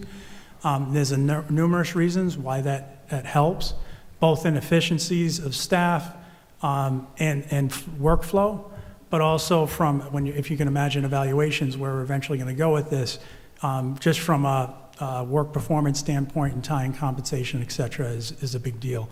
So for right now, we're looking to purchase the Insight and Onboard applications through NeoGov. It's a 37-month contract. The total amount in here is for the total of those 37 months. We'll have year-over-year allocations to purchase the software. So right now, we have funds in the budget. Next year, I have funds in the personnel budget. As long as funding's available, we'll continue the contract. The way the contract reads is if funding isn't allocated to it, like many of the softwares, the software goes away. But I'd like to undertake the effort as soon as possible. We're in a portion right now where we need to either implement a new solution, or I am going to go back to pen and paper, which would be a substantial back step for us. We will reach some savings from ditching Munis, so that'll recoup savings that can be put into this software. All right, thank you, Luke. Any questions up here? I just want to say that I've used NeoGov before in my other jobs, and it's a good company. We didn't use it for HR, we used it for constituent services, but I can tell you, or attest to it, it works well. I got a question on how does the North Carolina Sheriff's Association Technology Program get involved? So we often go off of procurement modules. The way our ordinance reads, we can tag on to other states. So we've done that even for purchase of vehicles. We've gone through Massachusetts collaboratives, New Hampshire collaboratives. So as long as the collaborative goes through certain standards and rules to create the collaborative, we can tag on to that. I put that to the procurement officer. This was actually recommended by the vendor because I could go through a reseller through the master price agreement, but they tack on a percentage. This particular method does not tack on that percentage. It's a path through straight to the vendors, so that we actually save money by doing this. So the answer is if we save money if we do it this way. Yes, it's cheaper. That's good for me, thanks. Yep. Motion to approve item 11S. So Oh, sorry. I just had a question. I didn't, you just want to rush it, so I just have a question about I'm not rushing it, NeoGov. but go on. Is that connected to ClearGov and all those other packages? I was Googling that. Are they related? No. Everyone likes to tag on Gov under the software, but no, there's ClearGov, there's OpenGov. This one is not. It is related to our software we use called Power DMS, which is used in the police department, which is a policy management software. I intend to move in that direction as well because it's very helpful to distribute and sign policies by the employees. But we'll probably use the tag on to the police department Power DMS because it's much cheaper to just add on a license to that side of it. I looked at both angles, so. But no is the answer to your question. It's So not related. I just want to understand how it's going to be used. You're going to use it for, Insight is recruiting and applicant tracking, and onboarding is employee onboarding? Employee onboarding. So it will take everyone through from the time they submit an application through the whole evaluation, applicant evaluation. Okay. So a lot of it's going to be more hiring manager driven. Right now, everything's driven through personnel. We drop things in the folders. We push things back. There's a lot of emails that are sent. This is workflow contained within the program, and hiring managers can schedule their own interviews. We can have kind of an interactive, we can communicate with the applicants. So from a recruitment standpoint, much better. We're much more interaction. Where right now, sometimes our thank you but no thank you letters come at the end of the process. We can give updates in between. So there's a lot of different things we can do with the software, which right now a manual process does not allow. I just can't believe we didn't really have something like this before, so I hope it's great for you. Thank you. All right, so we have a motion. Second. We have a second. Any discussion? All in favor? Aye. Right, that passes. Thank you, Luke. It's going to move us to item T. Ken Burke, come on up. Discussion and potential action relative to an amended pro forma budget request from Ken Burke, SK USA 250th Anniversary Committee, from $180,000 to $30,000. Ken, welcome. Yeah, thank you. So we took the direction from the last time we presented. We brought the budget down, the ceiling I was talking about, substantially lower. We cut it by over 70%. And we've really dialed in and focused on what we can achieve over the upcoming year for the nation's 250th celebration. As Councilwoman Bergner had asked, we also wanted to have a little more granular detail, so I provided a breakout and some line items on those budget requests aligned with the 300th Anniversary Committee expenses. So I think we've got as skinny a proposed budget as possible. I was speaking with Ms. Lauren Fogarty from the Secretary of State's office earlier today. They are waiting for the state to release the budget, which may include legislative grants as well as grants specifically for the 250th. Those funds may go to offset this overall request for the town's 250th celebration. It's speculative at this point, but that's the update as of tonight. And we've also asked, based on the programming, that we would want access to $20,000 in this upcoming year, $10,000 in the following year, just to match the pace of the programs. And if you'd like, I can go into more detail about the individual events. All right, any thoughts up here? Go ahead. I just want to get clarification. You want 20,000 before June 30 and 10 after, or are you talking 10,000 July of 26? Yes, it would be the latter. So as of July 1st of this upcoming year, 20,000 in the bank. We're not going to spend anything until February. That would be the first event that we would hold. And then the 10,000 after July 1 of 26? That's correct. There's a late summer event that we're planning at the town beach, so it would fall into the following fiscal year. Correct. And the grants, I know Lauren had mentioned that there was something pending for the cities and towns. Do we have any idea when? It's aligned with the release of the state budget. So, and I believe... So June 30? Yes, sir. Yes, sir. Yep. I will also add that we have a modest amount of funding in there. We have talked about doing some fundraising as well. Our committee is meeting tomorrow at 5 o'clock at the Guild. We meet every other week. So we are, again, trying to supplement the request from the town with grants and with direct fundraising as well. And to the extent that the state does issue a grant to South Kingstown that offsets the 30? It would. We're not looking to scale up. We had pretty grand visions for some of these events, but we've brought it back in line with, I think, the nature of our financial climate. Thank you. All right. Just a minor thing, Ken. And I just said the 4th of July that Terry runs the whole thing. Just explain, $500 is really not a lot of money, but why would you need any money? That's just in my head. Like, what's the... Yeah, it's a good question. So we're talking about tchotchkes and our overall group to be out there throughout the 4th of July ceremony, the fireworks, if there's bands, and we would be ambassadors throughout that entire day. There's the tri-horn hats, there's other things that we were thinking about just to help accentuate that specific event. So I put a line item there just for that amount. It's really to be determined, though. This is really Terry's, event, and we're there to support her on it. It's whose event? Terry. I And, thought you said Carrie, and I'm like, who's Carrie? Oh, sorry. Oh, so it's like you would be dressing up as like the Revolutionary War heroes? Okay, yeah, you had to go there, but that's spot on.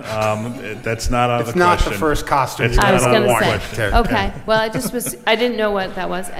I mean, I'm fine. I think people really enjoyed the 350 and it made people feel really good about living here. So my whole thing is to not cover the state's part by doing our part. So I would certainly like us to get some of the grants because I feel like we're probably a better model than other communities in of embracing it. So. And to that point, Lauren did mention that a few other municipalities have already made allocations to their own individual 250th programs. Barrington, Charleston have already done it. They're hovering between $30,000 and $20,000, so we're in that range. My only concern about the February event is the weather. That's, and that's like a big part of our expense. At 13,000, I think, somewhere around there. Yeah. Is there any possibility of moving that to a better time? There is, but we, not to give away too much detail, but we are going for this Valley Forge. There's a migration of revolutionary forces to meet, Rochambeau and Newport. So we select this date in particular. We've talked to the Patuxent Rangers, the Kingston Reds, and we have a very high engagement. They're very excited about this event at this specific point in time, but we are flexible. Have we looked at the Farmer's Almanac Yes, we have, actually. for 20? For that February event, I think it's, what kind of moon is it? It's one of them, it's not the harvest moon. What's the date of the February It's another one? moon, but we're just before dusk. What also. is What is the date of the February one? It's February 7th. I swear by the 7? Farmer's Almanac, really, Yeah, for planning events, so. yeah. February 7th? Yes, we did it for the moon phase, but not necessarily the weather. Mr. President, so just for my clarification, today we're discussing a potential action to, for the budget to $30,000.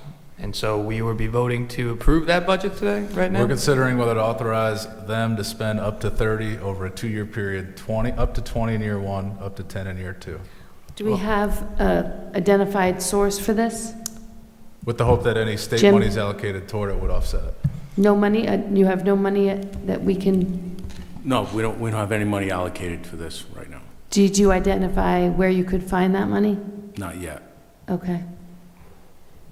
We'd have to see end of year where we fall. I think I'm okay with this. I think, Ken has actually really come back, dove into his budget, cut it down by 1/6. This seems more realistic. Doesn't seem that he plans to use all the monies.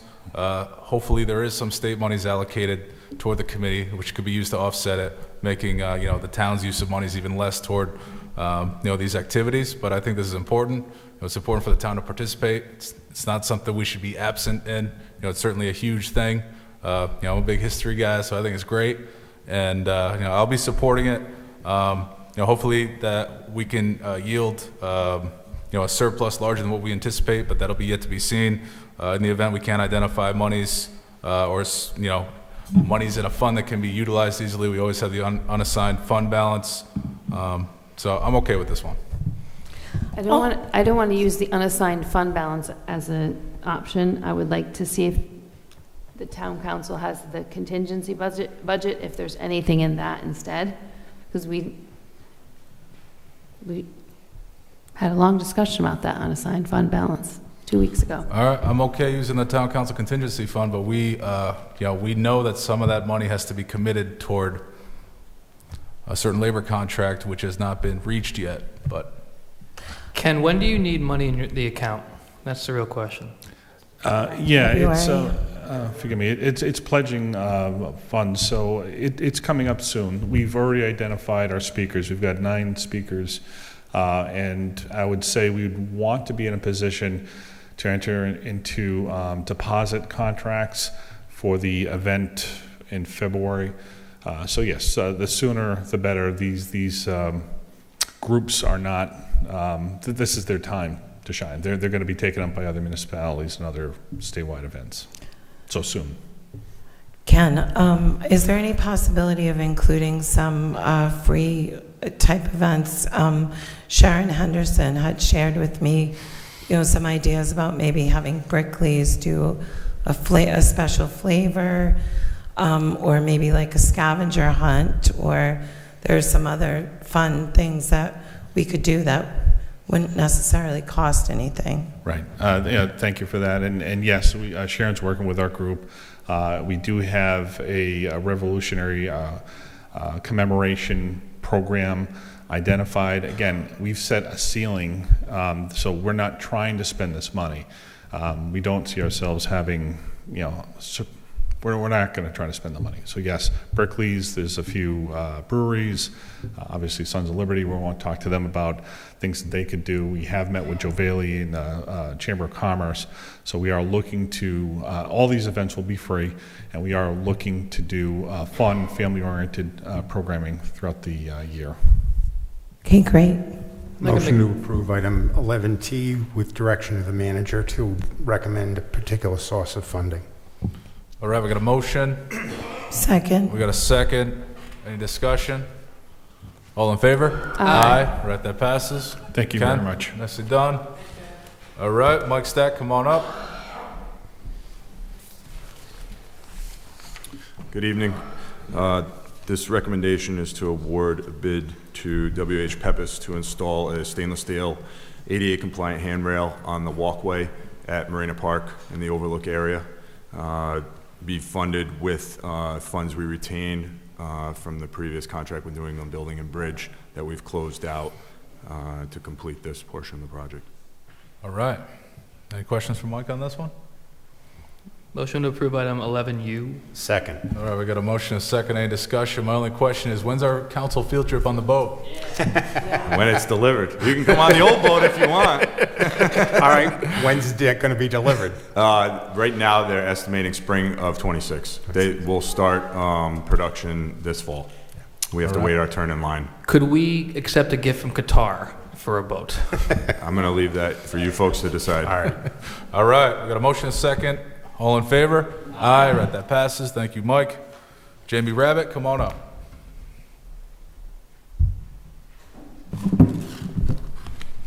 Thank you again for bringing me up here. You do have a memo from me regarding the potential acquisition or land transaction associated with the Johnny Cake Center and Habitat for Humanity. Colin Penny is here tonight from the Habitat for Humanity, and Kate Brewster is also in attendance on the Johnny Cake Center. I think a prior council put a restriction on the original transaction associated with that property. Habitat for Humanity and Johnny Cake Center have an arrangement. It's detailed again in the memo, and again, Kate and Colin are here if you have any questions that I can't answer. Can you walk us through it generally, Jamie? Yeah, so primarily there's an existing restriction on there associated with the rental to a individual class of citizen, and there's no deed restriction on the property other than that provision with regards to the rental aspect of that. By the nature of the restriction that the council put on it, the town does not get credit for that unit being affordable. However, as I mentioned in my memo, the language is in essence in perpetuity. The proposal from the Johnny Cake Center would be to take over that property and place a 30-year deed restriction on it for an LMI unit, and the town would get credit for the initial 30 years as an affordable unit credited towards your 10%. Why does this transfer between outside parties require council approval? Because the council put the restriction, it was a tax foreclosure, and that original transaction had a restriction, I'm looking for the right terminology, a restriction placed on it with who could the unit be rented to. So the only way to remove that restriction would be action by town council. Okay. Colin and Kate, you guys wish to come on up? If you wished, only if you wish to.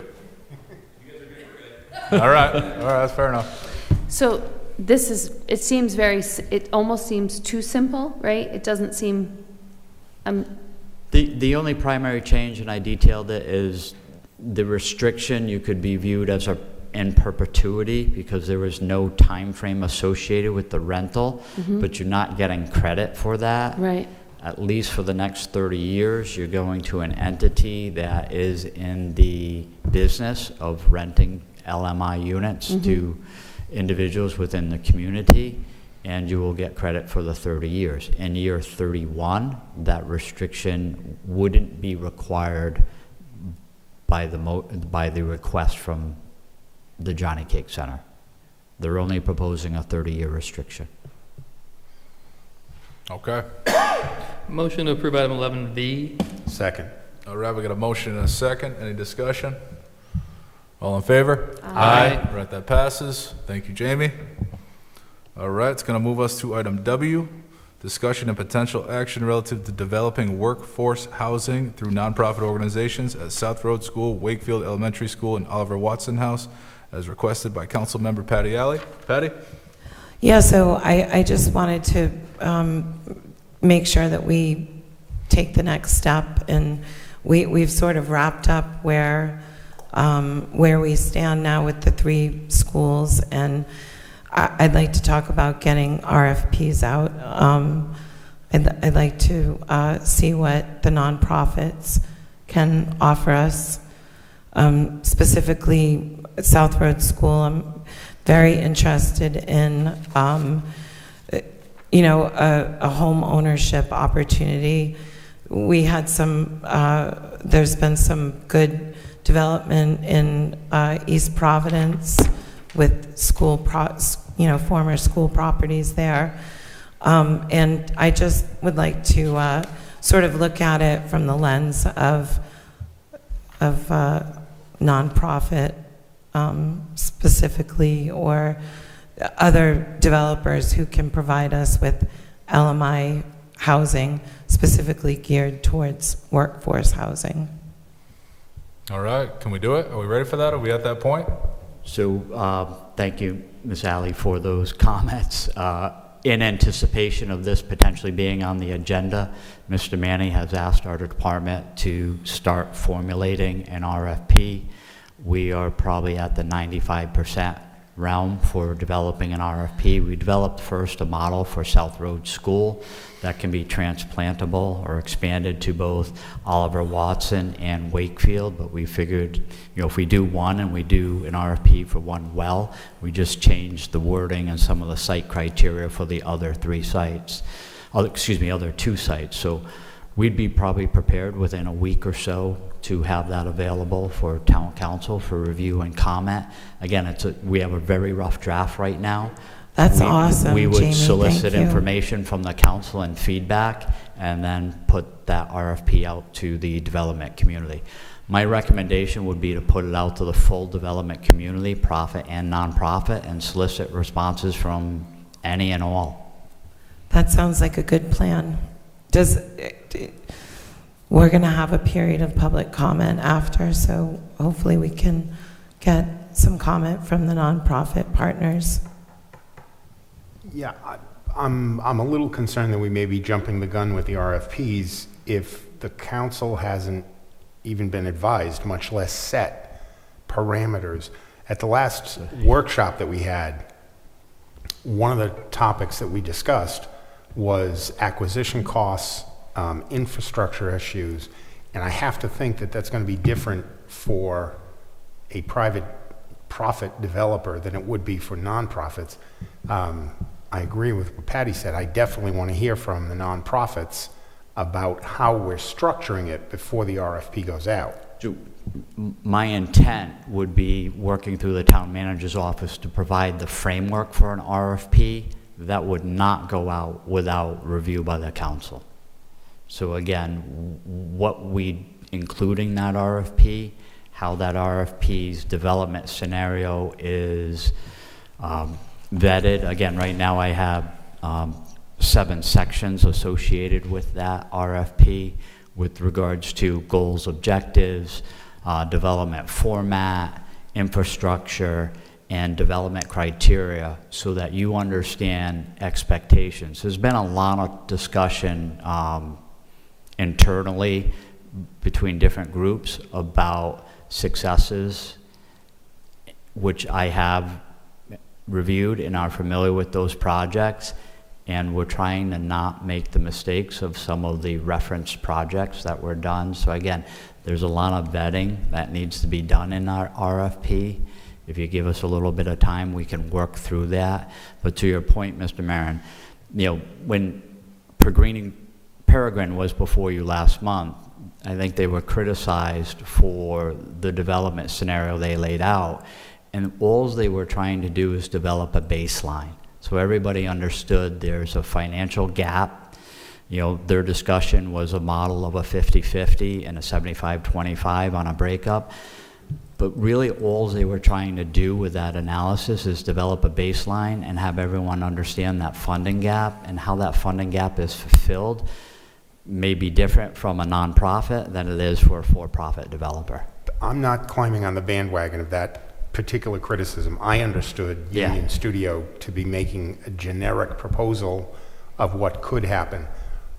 I guess what I want to know from the nonprofit sector is, what parameters do they think we should be looking at? What's possible? Because right now, we've seen plans for potential development of those 3 properties, but the financing of it and who it would be available to, back to the discussion about the percentages of AMI, I don't think we're there yet. And I'd like to know more about that at some point, and we have some representatives here who could address it, if not now, shortly. I really would like to hear that. So, Jamie, thank you for walking us through that. I think that, so quick question and a comment. So by the next meeting, you're saying that internally, you can present us with RFPs for public and nonprofits that are going to go out there. Is that correct? Is that what I'm hearing? So I would provide you, our department working through the town manager's office would, my hope would be to provide you with a draft RFP that could be bid on by either for-profit developers or nonprofit developers. The makeup of affordability will be driven by your responders. So if a for-profit developer has to fill a gap of a $5 million infrastructure cost, they may come in at a 60-40, a 70-30, a 75-25. A nonprofit who has access to different funding sources, depending on what LMI they do. If they do 60% and below, they can get tax credits, but they have to get tax credits from someone. And the state issues those, and sometimes they're successful in getting those, and sometimes they're not. Along with all the financing, including in the RFP, is structure about deliverability. So sometimes if you're relying on state, federal, or outside funding, your deliverables may have a longer time frame because you're not self-financed. You're reliant on others.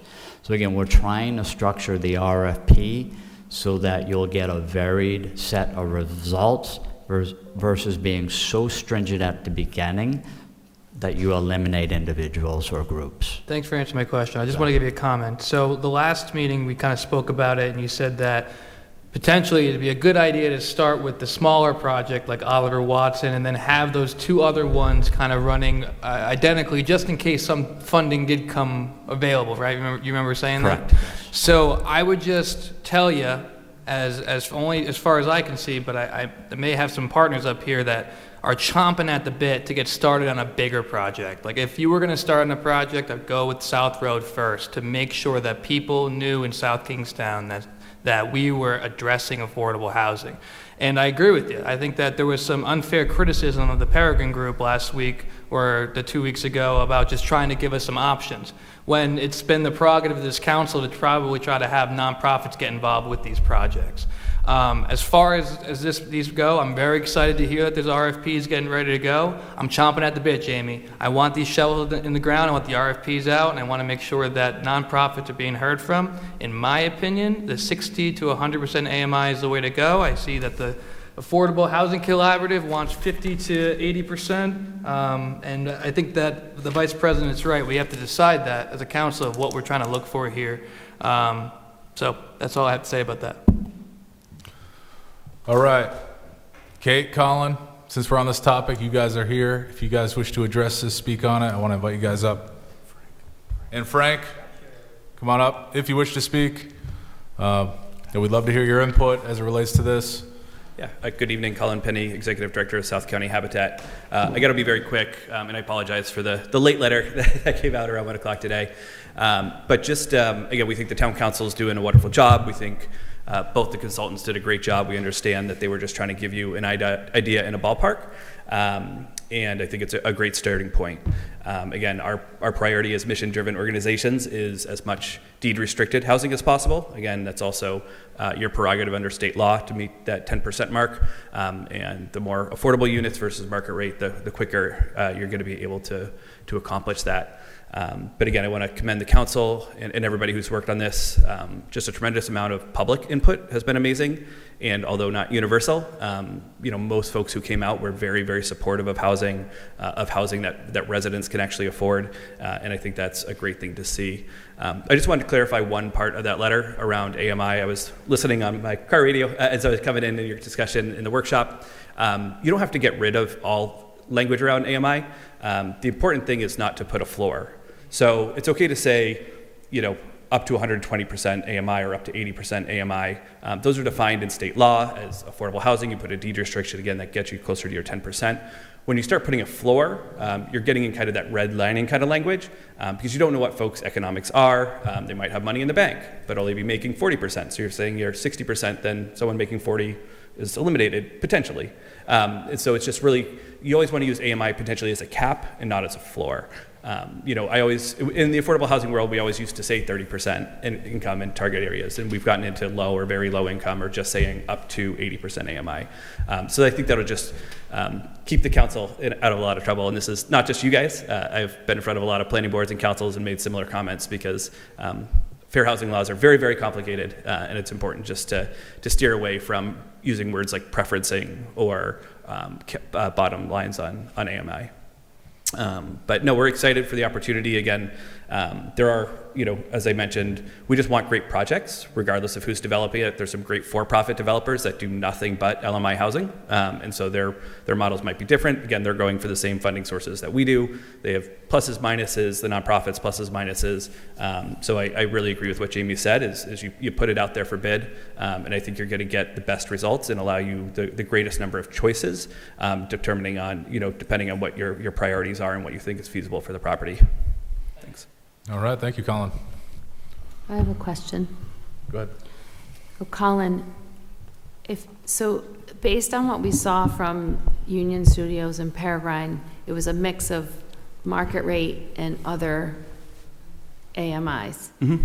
You would not be able to bid if that was how it was presented, correct? That, if it was a requirement, so Yeah. I would not present anything to you that had market rate units in it. The IRS in my 501c3 basically says we have to serve the needy to keep our 501c3 status.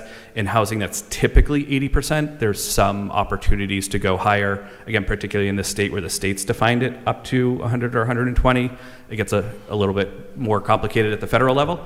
And definitely when you start getting into LIHTC deals around the rentals, there's a lot more laws around those income levels and what you can do. So again, if I were to answer the RFP and I could make the numbers work, I would do it at 100% deed restricted. What that AMI exactly would be, again, we'd have to run the numbers and need a lot more information. Jamie's asking me if we could partner. Possibly. There's always that option. It gets super complicated from a funding structure and, who's putting the money in for the road? Is it 50-50? Is only LMI units driving down the road? So it depends. It's possible. It's possible to partner with other nonprofits that are doing similar AMIs around mixed rental and home ownership. It is possible, but typically what we would do is present 100% AMI if we can make the numbers work. And again, we're a long way from figuring that out.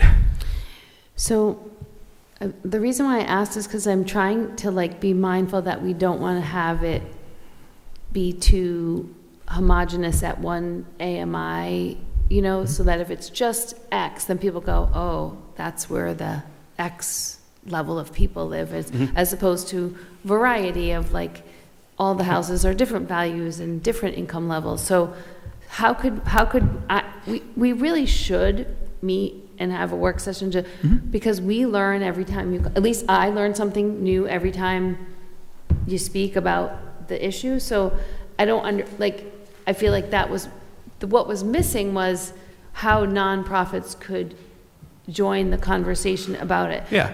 I spent the weeks going, well, if Habitat picked up South Road and said the 10 market rate lots are these 10 and get rid of them, right? And sell them to developer ABC, who's going to build them. I think to myself, well, it could happen faster because 10 houses are getting built by them and you're doing 30 houses or whatever. So I don't know how it works, and I can't just be spitballing in my own world. Yeah, and it gets complicated when it comes around phasing of LMI. Depending on how you permit it gets complicated of phasing of LMI units versus market rate. You can't just build all your market rate and then build your LMI.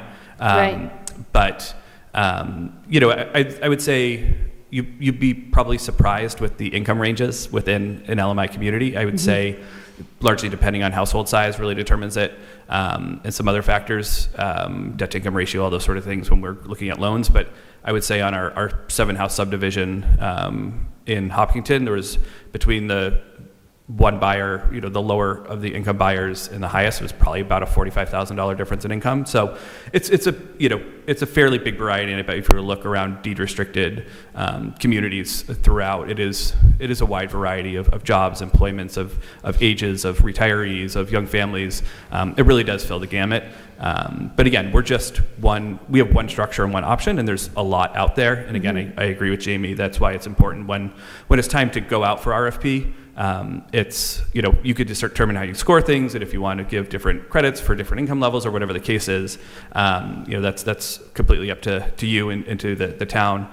But I think you look at all the possible projects and you figure out what's going to be best for the community, and I think that's really what everybody's hoping for. And not everyone's going to agree, and being in housing for almost 20 years, even the folks that agree are going to attack you. So it's that's the nature of housing. It's a highly charged environment, and I know politics, you get it from both sides, and housing, you get it twice-fold, and you're in both of them, so you're going to get it five-fold. So good luck. But again, I do want to reiterate that we appreciate the process and the opportunity to put input, because our desire is the best possible project. That had never happened in South Kingstown. Hi, I'm Frank Shea from Women's Development Corporation. Again, appreciate the process. And specifically to your question around the income diversity, we typically do, low-income rental projects, and the funding mechanisms there allow for a little bit more variation. And even now, there's been a change in the tax credit requirements, so you can have income averaging. So the goal is if it's funded by low-income housing tax credits, to have an average of 60% of median income, but you can have some up to 80. So everything in the project would be below 80, but it would mean there'd be some people at 30, some people at 80, and the economic integration is a really important factor. We're working with the South Kingstown Housing Authority at Champaign Heights, and that project will have that kind of mix where 52 of the families will be at the 30% of median income, existing public housing residents.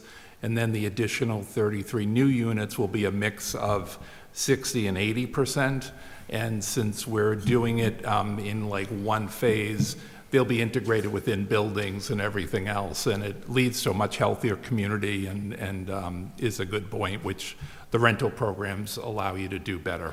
I don't know, every time I come here, my voice leaves. I don't know if it's that I only get to talk after 10 p.m. or whatever, but it's anyway, the 4 hours you spend waiting. Exactly. But the process has been fantastic. I came to all three of the summer programs. I went to the first one, and it was great to see 100 people out in the summer to think about this, and it seems like you're really going in a great direction, and an RFP that allows you to evaluate the best proposals that come in is a good next step. Thanks. Thank you, Frank. I would. So what do we need? Do we need to have a meeting with the nonprofits? I feel like then? we need to have an overall meeting on the topic of LMI housing so that we can educate the community about the different spokes of the housing wheel. Because I think there's a lot of confusion existing. And for where we sit up here, we have like this big bird's eye view of all the different things that are happening, whereas not everybody has that perspective, and I really would like to share that in a meaningful way so that people understand it. But back to this, I love the idea of starting with South Road. I think that's a really unique property where we can, help people achieve the dream of home ownership, and I think that's different than what we're offering as far as apartments in different places. I think we got to get the RFP drafted, Jamie. Hopefully we can have that by review for the next meeting. I like the idea where you said, let's sort of have flexibility in that we shouldn't sort of limit, sort of the makeup as to AMI or market rate to sort of box certain, developers out, but sort of see what this can yield. And then we should have some subsequent meeting with Union Studios and Peregrine to sort of, fine tune the figures and really decide based on what the results, I guess, from the RFP are, what we would like to see, what can work, or what is doable. That's how I see this going forward. Does that make sense? I think it does. There's a community in Massachusetts who went through this in the last year, and their responses from the RFP solicited a private sector market rate developer and then a nonprofit. The difference in their proposals were over $4 million. One developer was going to purchase the property and take on the infrastructure costs, and the nonprofit needed over $3.7 million in assistance. But in that proposal, which the town manager said they wouldn't have their community advocacy group prepare the RFP again, that was, in their view, a mistake, because when they went to review the RFP, it was kind of apples and oranges. So they said, spend time with your professional staff, put the detail in there necessary, so you kind of understand what the outcome will be with regards to potential density, style, fenestration, architecture, material choices, the things that may be important to you. So you build the parameters of the responses, but there's a little bit of flexibility in density. There's flexibility on the affordability of the units. If someone can bring more money to the table on the financing side for tax credits, so be it. And then that may relate to deliverability. So I think if you leave options open, which is, I think, the discussion tonight, but make the deliverable a little more specific. So everybody's kind of delivering the same type of product. They're just doing it in very different ways. So again, leaving that flexibility, I think, gives you the most chance for good responses and variety of responses versus eliminating someone. If you said it's 100% market rate and it's all got to be below 60 AMI, potentially any private sector developers out, and you're only looking at nonprofits. To the reverse of that, you may eliminate a nonprofit and you only have private sectors left. So again, I think if we can confidently develop the parameters in which you're getting the responses from, but leave it open with regards to who ends up bidding on it. To Colin's point tonight, he may choose or not to choose to bid on it. He's got to run the math. He's got to figure out how to fund the funding gap if he can't do it by selling a unit to cover his infrastructure costs. So can you provide us with like a basic framework maybe in a couple of weeks? Absolutely. Okay. So maybe we could have a motion to have Jamie and the planning department come back with us at the next meeting for those parameters, and then also instruct the clerk to set up a special meeting for us to get together for the public, like Councilwoman Alley just mentioned, to explain everything. Does that make sense to the rest of the councilors? I think we should sort of start with the RFP. Let's get that fine-tuned. Then we got to vote to authorize to get that RFP out. Then sometime after that, we'll probably decide a date for a meeting. Hopefully, after we start receiving responses to the RFP, then we can start to actually run scenarios based on what the RFPs say. I like that. So moved. Second. All right, we got a motion and a second. Any discussion? All in favor? Aye. Right, that passes. Thank you, you. Jamie. Thank you, Colin, Kate, Frank. Thanks for coming out. It's going to move us to item X, a resolution supporting House Bill 6207 relating to the Rhode Island Bottle and Extended Producer Responsibility Bill as requested by me. This is a bill that aims to get litter off the streets. It's a good environmentally friendly bill. I think it's a no-brainer for us to get on board with, so I'm happy to request the council support this bill. Second. All right, I made the motion to approve. We got a second. Any discussion? Yeah, just kudos to State Representative McEntee for pushing this so hard in the state. It's been going on for 20 years. I've been trying to do that, so kudos to you, my friend. All right, we have a motion, a second. All in favor? Aye. All right, that passes. That's now going to bring us back to public comment. Anyone in the audience who wishes to speak, anybody to come on up? All right, seeing none, we're now going to move to the town manager's report. Jim, go ahead. So there's a couple items. We'll go to the easiest one first, just to get it out of the way. So the town website was redone about a year ago, and the person at the website company recommended some certain colors that I guess are not sitting too well, the maroon color especially. So we have an option here. We can pick out a new color for the background. It will cost $960 to do it, and we will be allowed to change that color. So so everywhere the red is, it will be one color that we pick? So, yes, pick one color, and wherever the maroon is, it'll be changed. Now, I will say that that color was not chosen lightly.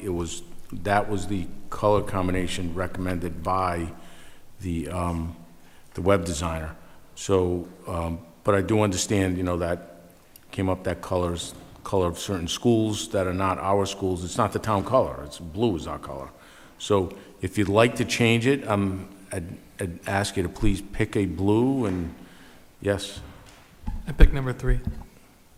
Are we picking all the colors in number 3 or one of the colors in option 3? It's like a scheme. Yeah, I think it's a color scheme.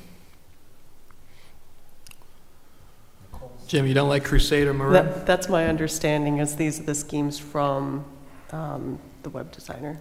All right, what do we like? Number 3. Number 3 is for All right, me. I like number 3. There we go. You want to vote on this, or?